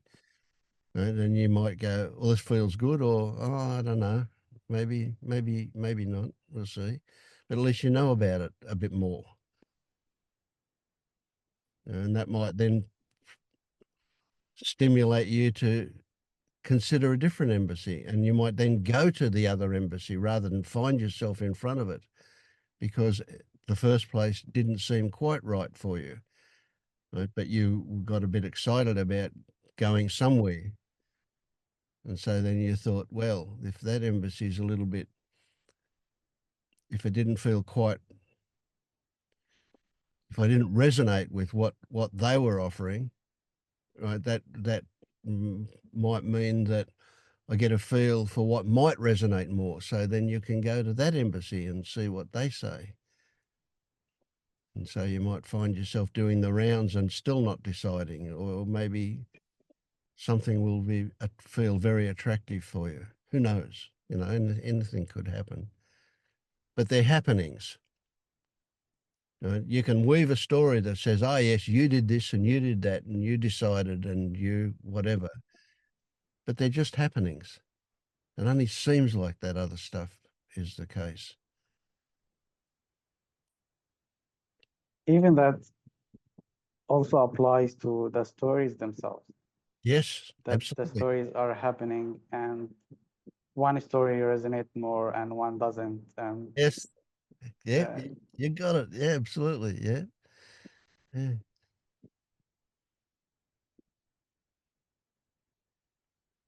maybe I discover, oh, I didn't really want to go outside Egypt. I just wanted to run away, You just, and yeah, but I maybe, didn't have to move. yep, exactly. And it was just a case of exploring possibilities. Who knows? Yeah. Where you'll go. So I find that I was talking with my daughter, and she's got a 17-year-old son, and we're talking about employment opportunities and so on. And it occurred to me, nobody ever decides when they're a kid what it is they want to do. Everybody finds themselves in a job. Very, very few people would say, I want to be such and go out and do that. On the way to doing that, they fall into something else, usually. I did once know a kid who was dead set on joining the Air Force and becoming a pilot. And he was from when I knew him as a young kid, he wanted to do that. And right through in his teenage years, he wanted to do that. And it turned out that he was really, really good at maths. And guess what? He became a maths teacher and he teaches at high school now. Never went near the Air Force. After 10 or 15 years of wanting to do that, he didn't do it. He became a maths teacher. So, people don't make decisions about what they're going to do in life. Life does it for them all the time.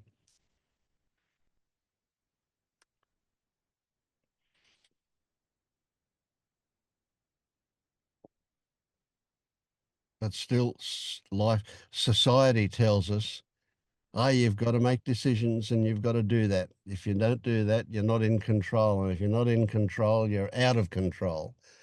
And bullshit, bullshit, bullshit, bullshit, bullshit. That's the whole thing goes on all the time. I don't know. I feel the opposite. Yeah. I feel like society doesn't want people to make decisions and rather to make them passive to what's happening.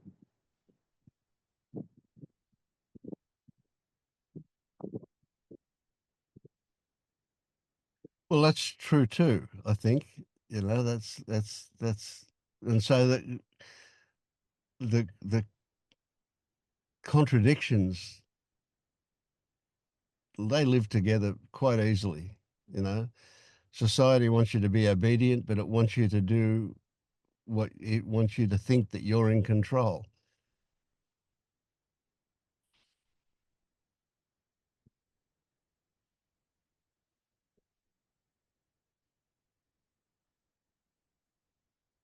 But then this thing called society is just a story too, isn't it? I mean, there's real stuff in it, but it's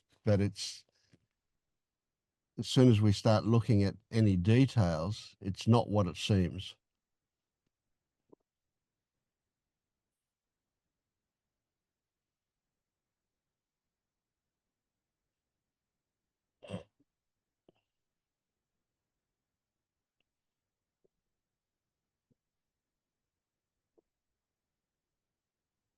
Do you get that? It's like there's this. oxymoron that it on one hand it wants you to be obediently passive, and on the other hand it wants you to be in control of your own life. That both of those things exist, but neither are reality of any kind. Do you get that? Yeah.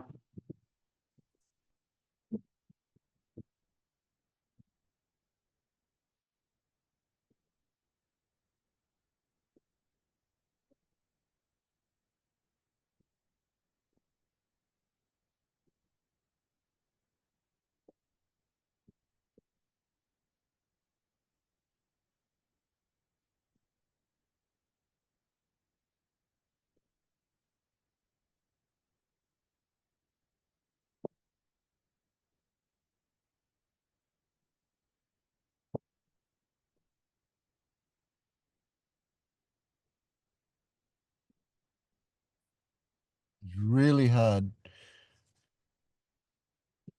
to recognize stories about what things mean as just stories, because they're so seductive. Everything that we think about automatically generates meaning.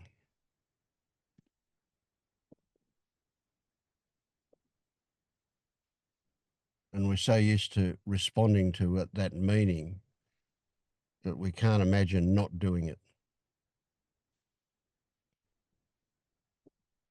And in a lot of cases, we'll continue to do it, but we'll recognize that that's what we're doing, which seemingly gives us a choice, gives us a seeming choice.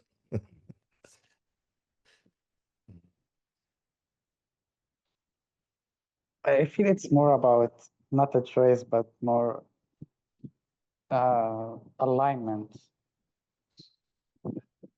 like adjusting based on what feels right. Yeah.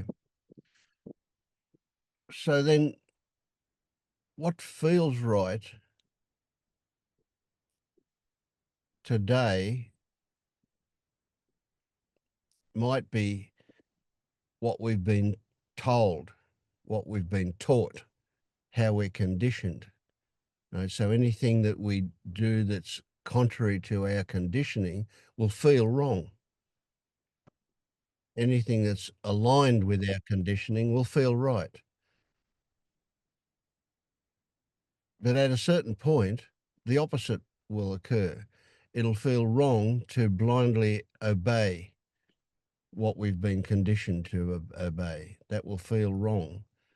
And what will feel right is what resonates for us at a different level, not at a story level, not at a conditioning level. And so this idea of we can call this awakening or liberation. Where liberation is to my way of thinking, liberation is about being free of the compulsion to obey social stories, social rules and regulations, politeness, that kind of stuff. Being free of the compulsion. That doesn't mean that we won't still do it, but we won't be compelled to do it. It'll seem appropriate to do it or not.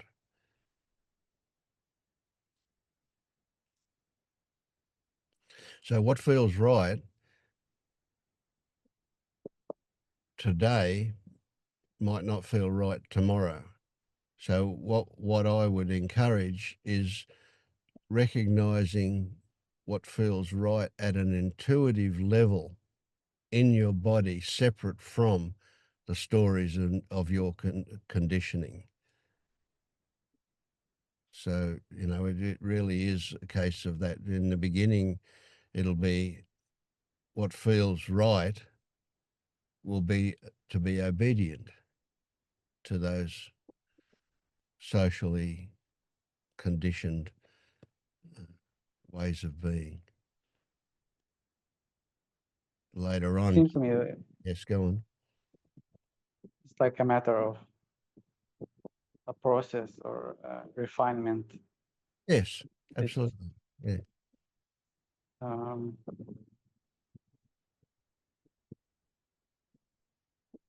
like whatever isn't true, it won't be sustainable for too long. Um, if there is an intention to find what's true, I suppose. Well, careful that you don't start thinking that there is such a thing as an objective truth. There's only what's true for you. Yeah, that's what I mean. Yeah. Like what feels right to this organism. Yes. Yeah. Yeah.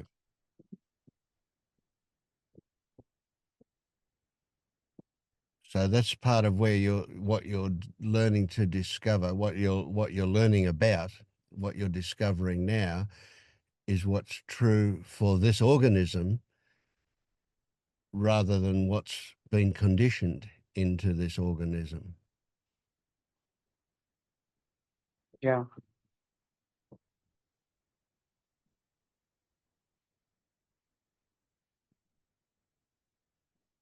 That's a big one. That's a really big one.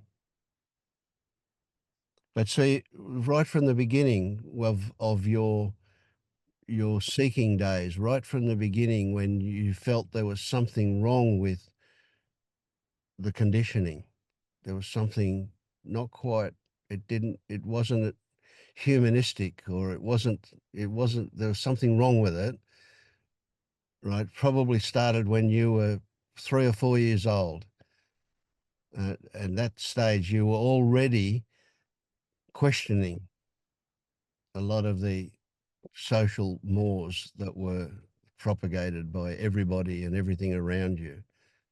And so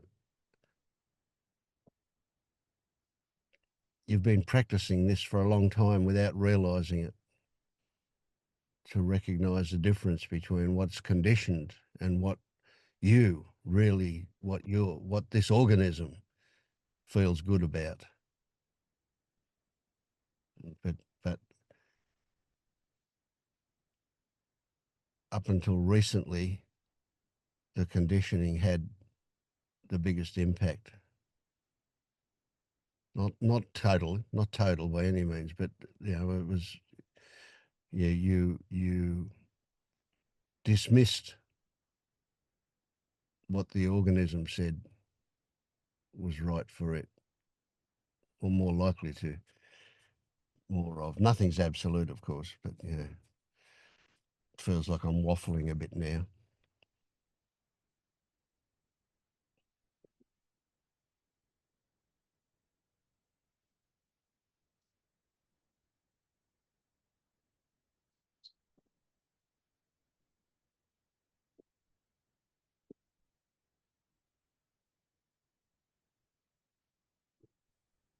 Can I say something?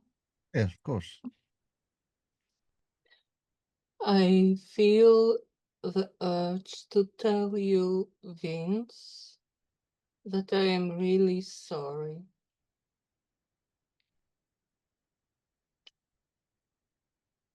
How can I respond to opportunity in that and not to the story?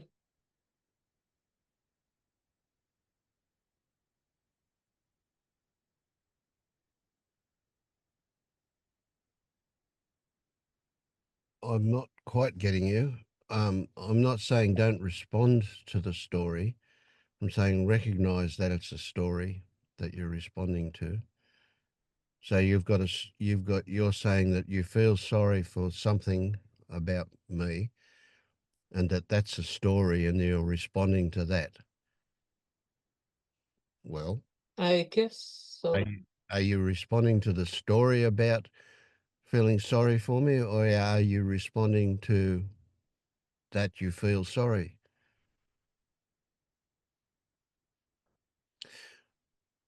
You can respond to that you are feeling sorry, and there will be also a story about it. And if you go into details about it, of course you will be in story about it. but you're still responding to the fact that you feel sorry.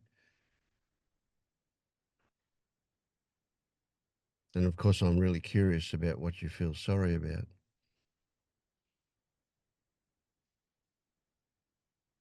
But you'll have to create a story to tell me.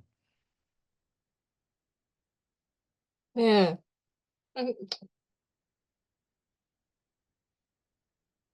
I feel sorry because I don't get any of it. You don't get, I I missed that. I don't get any of it. I'm entangled in my story, entangled in my resistance, and I'm sorry because you are offering help and I'm refusing to take it. Okay. All right.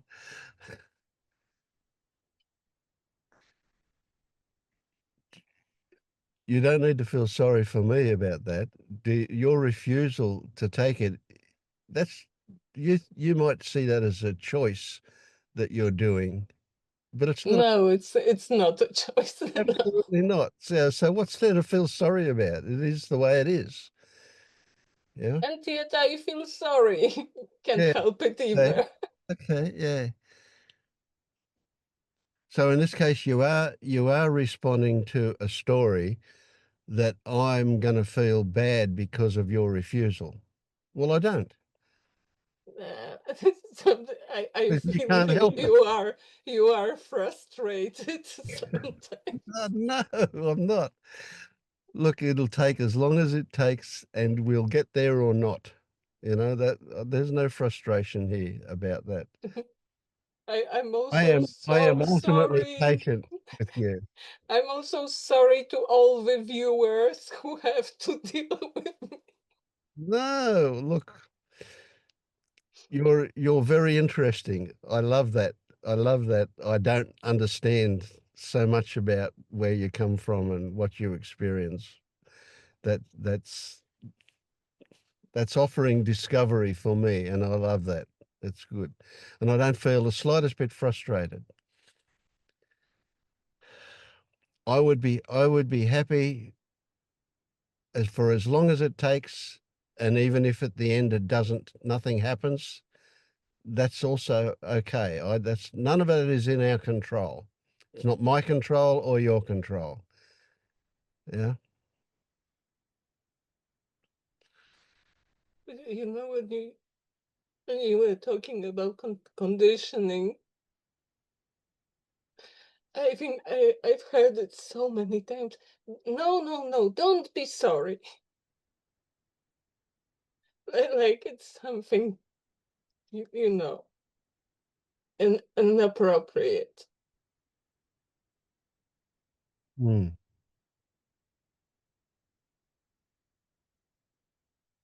You feel sorry. You're allowed to feel sorry.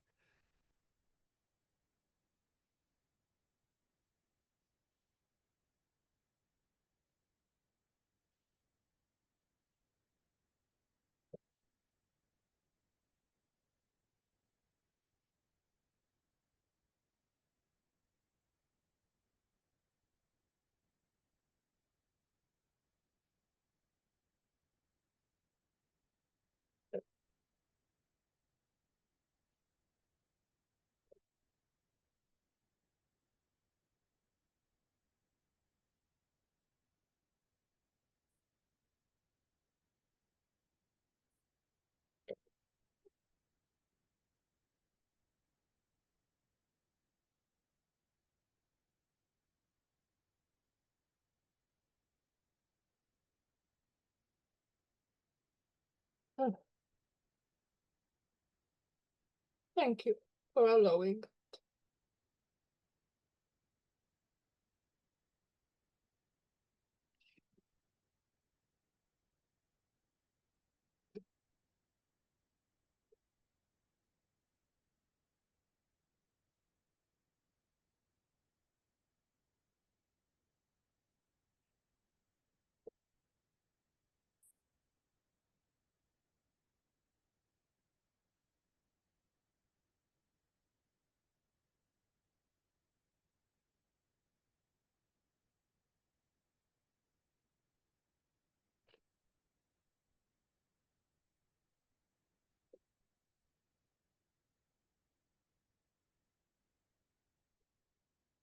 I would love to be able to share with you what I'm feeling now. I don't know, and it doesn't really. I couldn't put it into words. But I just feel so good. That I think I just saw the first crack in your shell, and it was about you feeling apologetic about yourself. Wow, what a big one that was. That was whatever. And you can harden up again now and close up that crack. That's fine. But I saw it. I saw it. Yeah. Yeah. And it was worth the wait. Very definitely worth the wait.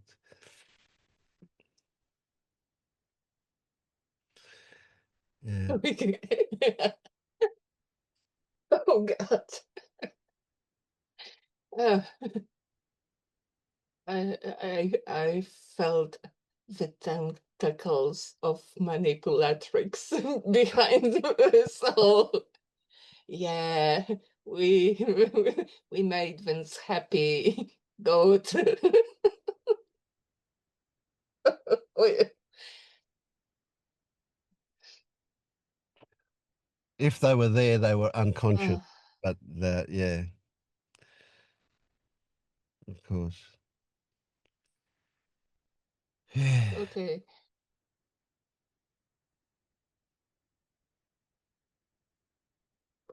It was what it was. Yeah. I got to say that my favorite conversations in this group are the one between Vince and Bianca. Yeah. Yeah.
Christine, I'm quite happy for you to say no, but I'd really like to follow up if you're open for it.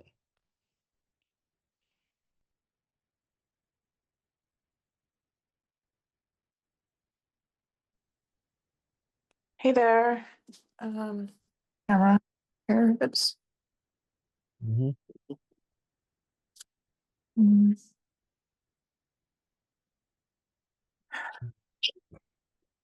the heck? Sorry. I I was think ask you to tell me if anything has changed for you since we last spoke last time. sorry, I'm trying to find my camera here. I don't know why it's not. I can't find the button. Um it's been yeah, still really difficult this week, and yeah, I don't know. I don't know how to explain it, but I mean there's a lot of awareness and kind of seeing things more clearly. which has sort of been happening, but it still feel very much just like Yeah, okay. But yeah, as I say, I'm more interested in what has changed rather than what remains the same. yeah. So you say there's been a bit more awareness? I mean, I don't think that that's new this past week, but Okay. it's hard to say really. Yeah, of course, these are very difficult things to define. Can you see anything that was different since last week?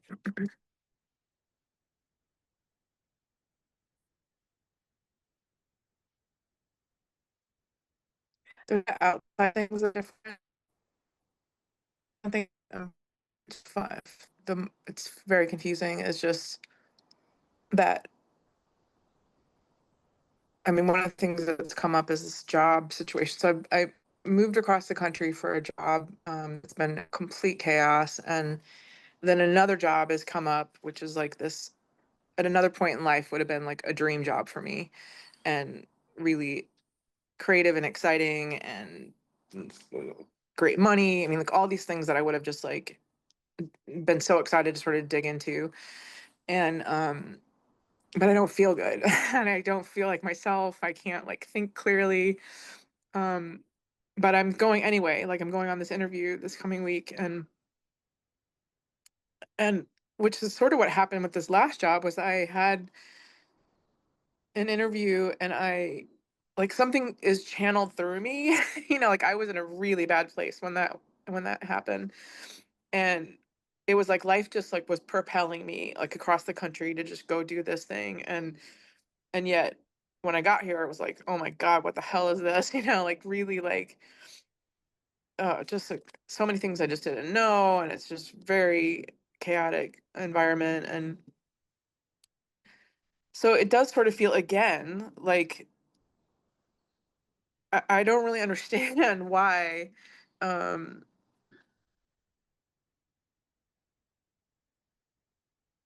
yeah, it's like this question mark about like making choices. Like, am I choosing? And I know, like, again, conceptually, intellectually, that like I'm not me, Christine. The sense of self isn't doing anything, but it still feels like I'm have to make decisions and I have to like do these things and I have to perform a certain way and I have to um and yet it also feels like there's something just moving through, Hmm. but it feels terrible. Like it doesn't feel good. It doesn't feel like, oh, this is exciting and fun, and it just feels terrifying because I don't feel good. Yep, yep, yep. um So what if that's but something that's necessary for you to go through on the way to something yeah, else? What if the first job that got you to move across the country wasn't meant for you, but in fact that was the lead into this dream job that you're about to go to for? that's sort of Yeah, what it feels like. It feels like these it was things, like a practice training ground to absolutely, yeah. So these yeah. things happen. Yeah. So so what if it feels like you've got to? You don't. Yeah. So when you go for this job, if you're absolutely transparent and honest and authentic with all of your shit that turns up, you'll either get it or you won't. Right. Yeah. It is your dream job, and if it's meant for you, you'll get it. Yeah. No acting required, no pretense required. Right. Just you being you with all of your Yeah. foibles, all of your insecurities and uncertainties and Yeah. shit that's going on. They're all just part of you at the moment. They're not permanent. They're just part of you. Like everything else, everything changes. Mhm. Yeah.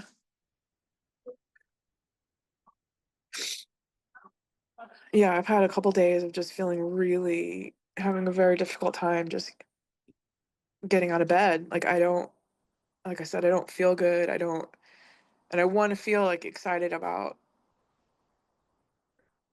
small things in life. Like, I just feel this real heaviness and um, yeah. And it's been here. I mean, that's been sort of around for a long time. And then um, trying not to get into that story, but that's sort of how it feels. It feels like Yeah, yeah. But this ongoing process you of some get sort. there's probably a story there that says because it's been around for a long time, it's likely to continue. Yeah, That exactly. that's just a story. Mm-hmm. The past doesn't have any influence on the future, Mm-hmm. right? It just seems like it does. But in fact, this moment, this instant, right now, and now, and now, this instant is independent of any other instant. They're all fresh, absolutely fresh. Every instant is fresh. Why does it feel so connected? Because of the mind, because of the stories we tell, because of the conditioning, because all of Mm. society has been telling you all of your life that there is a continuity, a flow from the past into the present, into the future. It's bullshit. Just because we've been told.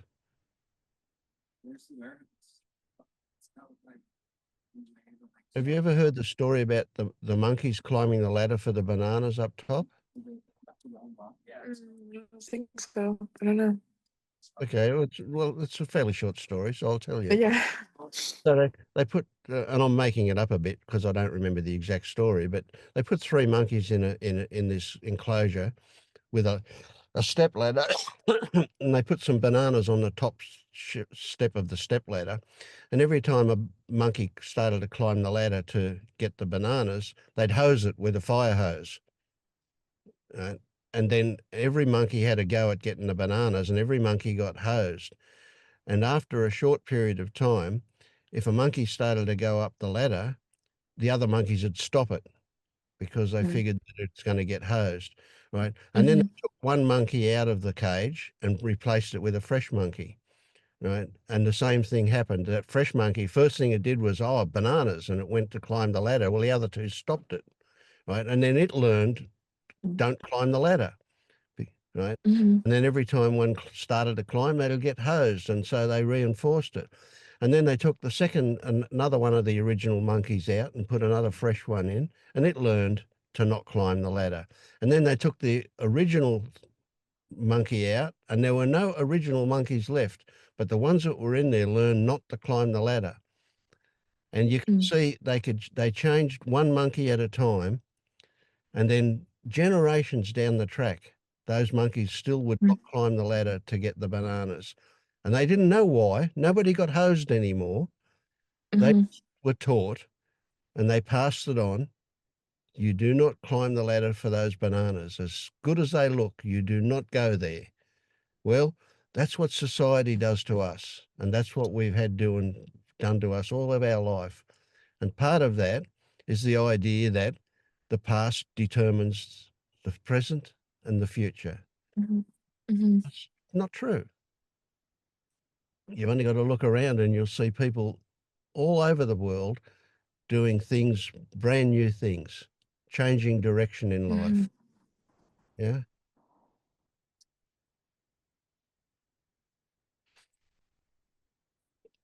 So you're not a monkey. Yeah. What? You're not a monkey. Mhm. You've never been hosed. Well, you have been hosed, but you now know that it's just that. That's it. Yeah. Yeah. So you don't know what's going to happen. It could be a total disaster, or it could be, you could be exactly what they're looking for. Mm-hmm. You know, you have no control over any of that. Okay. Yeah, it helps remember that, the control piece. But it does sort of, I think that it's just that kind of the operating in the world just feels so foreign now because there is sort of a lot of this understanding, you know, and like, so the old way doesn't work, you know, that's sort of like next, like looking for Yeah. pleasure and enjoyment and satisfaction. And, you know, that way of living doesn't work anymore. And yet doesn't feel like there's a The new replacement way for it. hasn't established properly. Yes. Yeah, Yeah. So you're kind of like rummies in a way. You're kind of stuck halfway between the old and the new. Yeah. exactly. Yeah. I don't really know what to do about that. I mean, and you know, Oh, what can you do? What can you do? Think about it. You can't do a yeah, thing. All you can do is wait it out. Well, okay. even that sounds like a doing, but yeah. Right.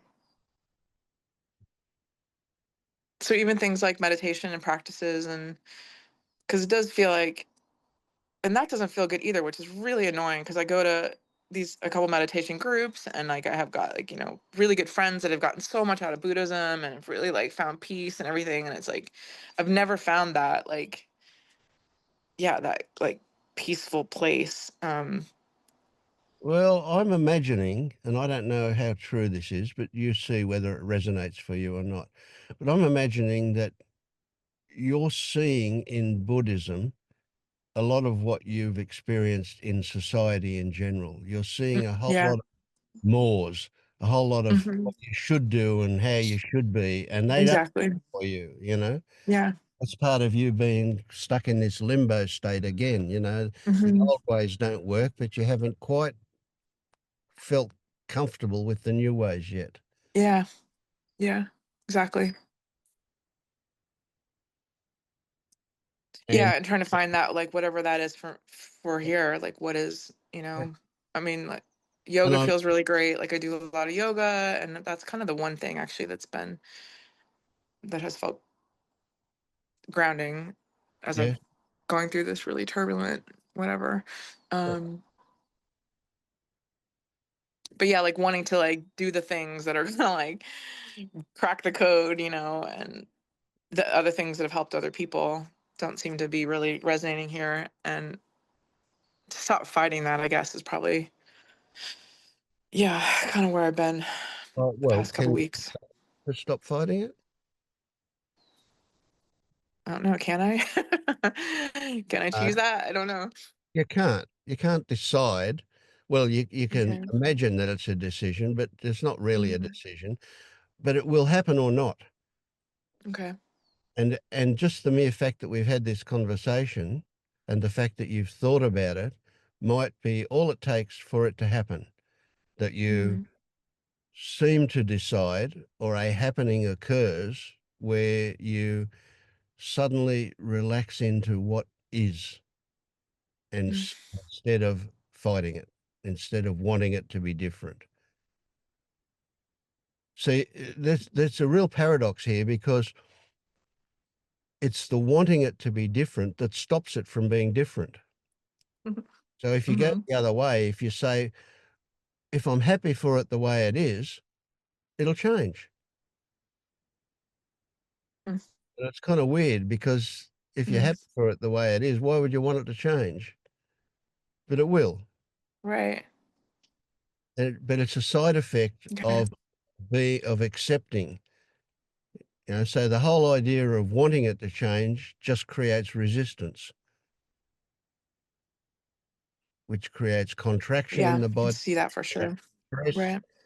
creates mental turmoil, and away we go onto that, that uncomfortable roller coaster ride. Hmm. Whereas if you just accept what is, without defining it, without saying this is shit and this is how it's shit, da da da dum, Hmm. let's write a book about it, you know? Hmm. Yeah, Hmm. we just accept that Yeah. this, and I don't really know what this is, but I do know that it feels uncomfortable. Well, Hmm. it will until it doesn't. If I Okay. accept that, all of a sudden, in the beginning, I don't feel so bad about the discomfort. It's just discomfort, right? It's like it's cold now, and maybe it'll be warm later. So I'm not worried about running and getting a coat to get over the cold. I'll just put up with it until I get inside and it's warm. Mhm. It's like, okay, well, I'm not Okay. I'm not going to fight the discomfort. I'm just going to accept it. And then I can feel okay about the discomfort, and I can still look forward to the comfort, and it'll happen or not. The discomfort will end or not. It's just Okay. the way it is. Yeah. Okay.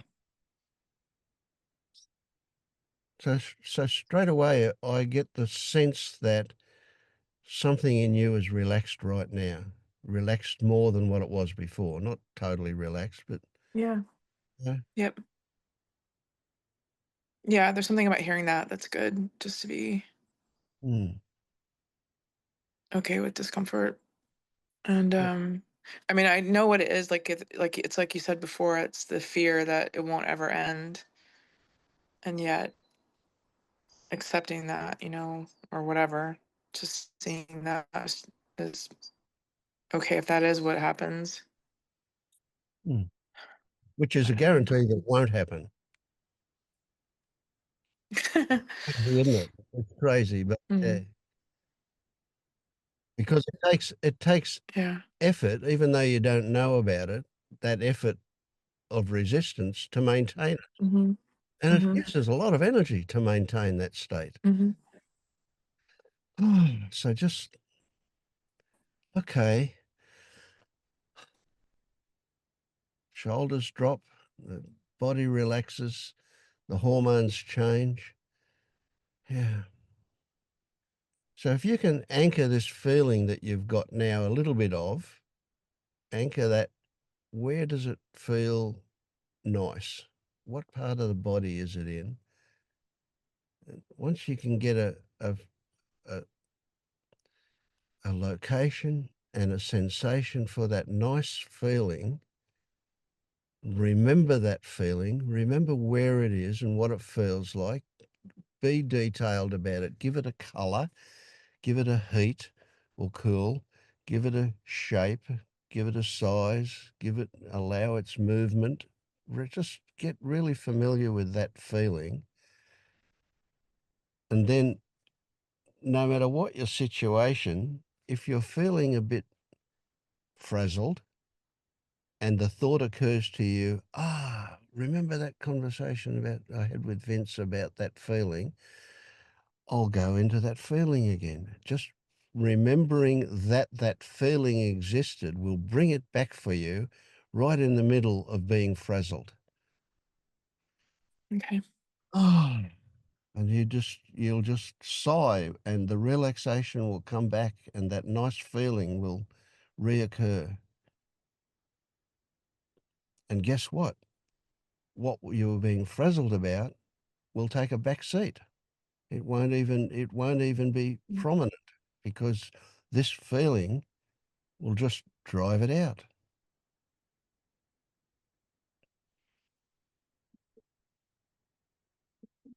And if you remember this feeling while you're waiting for your turn at the interview,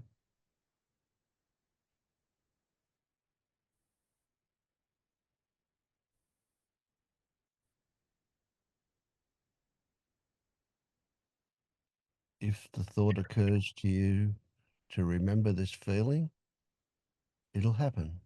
Mhm. Okay.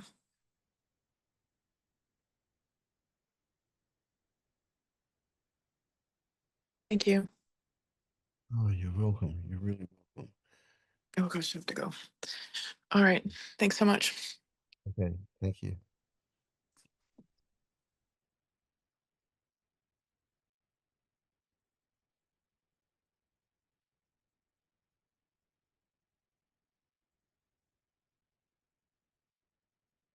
Okay, well, we'll wind up. Thank you, everybody.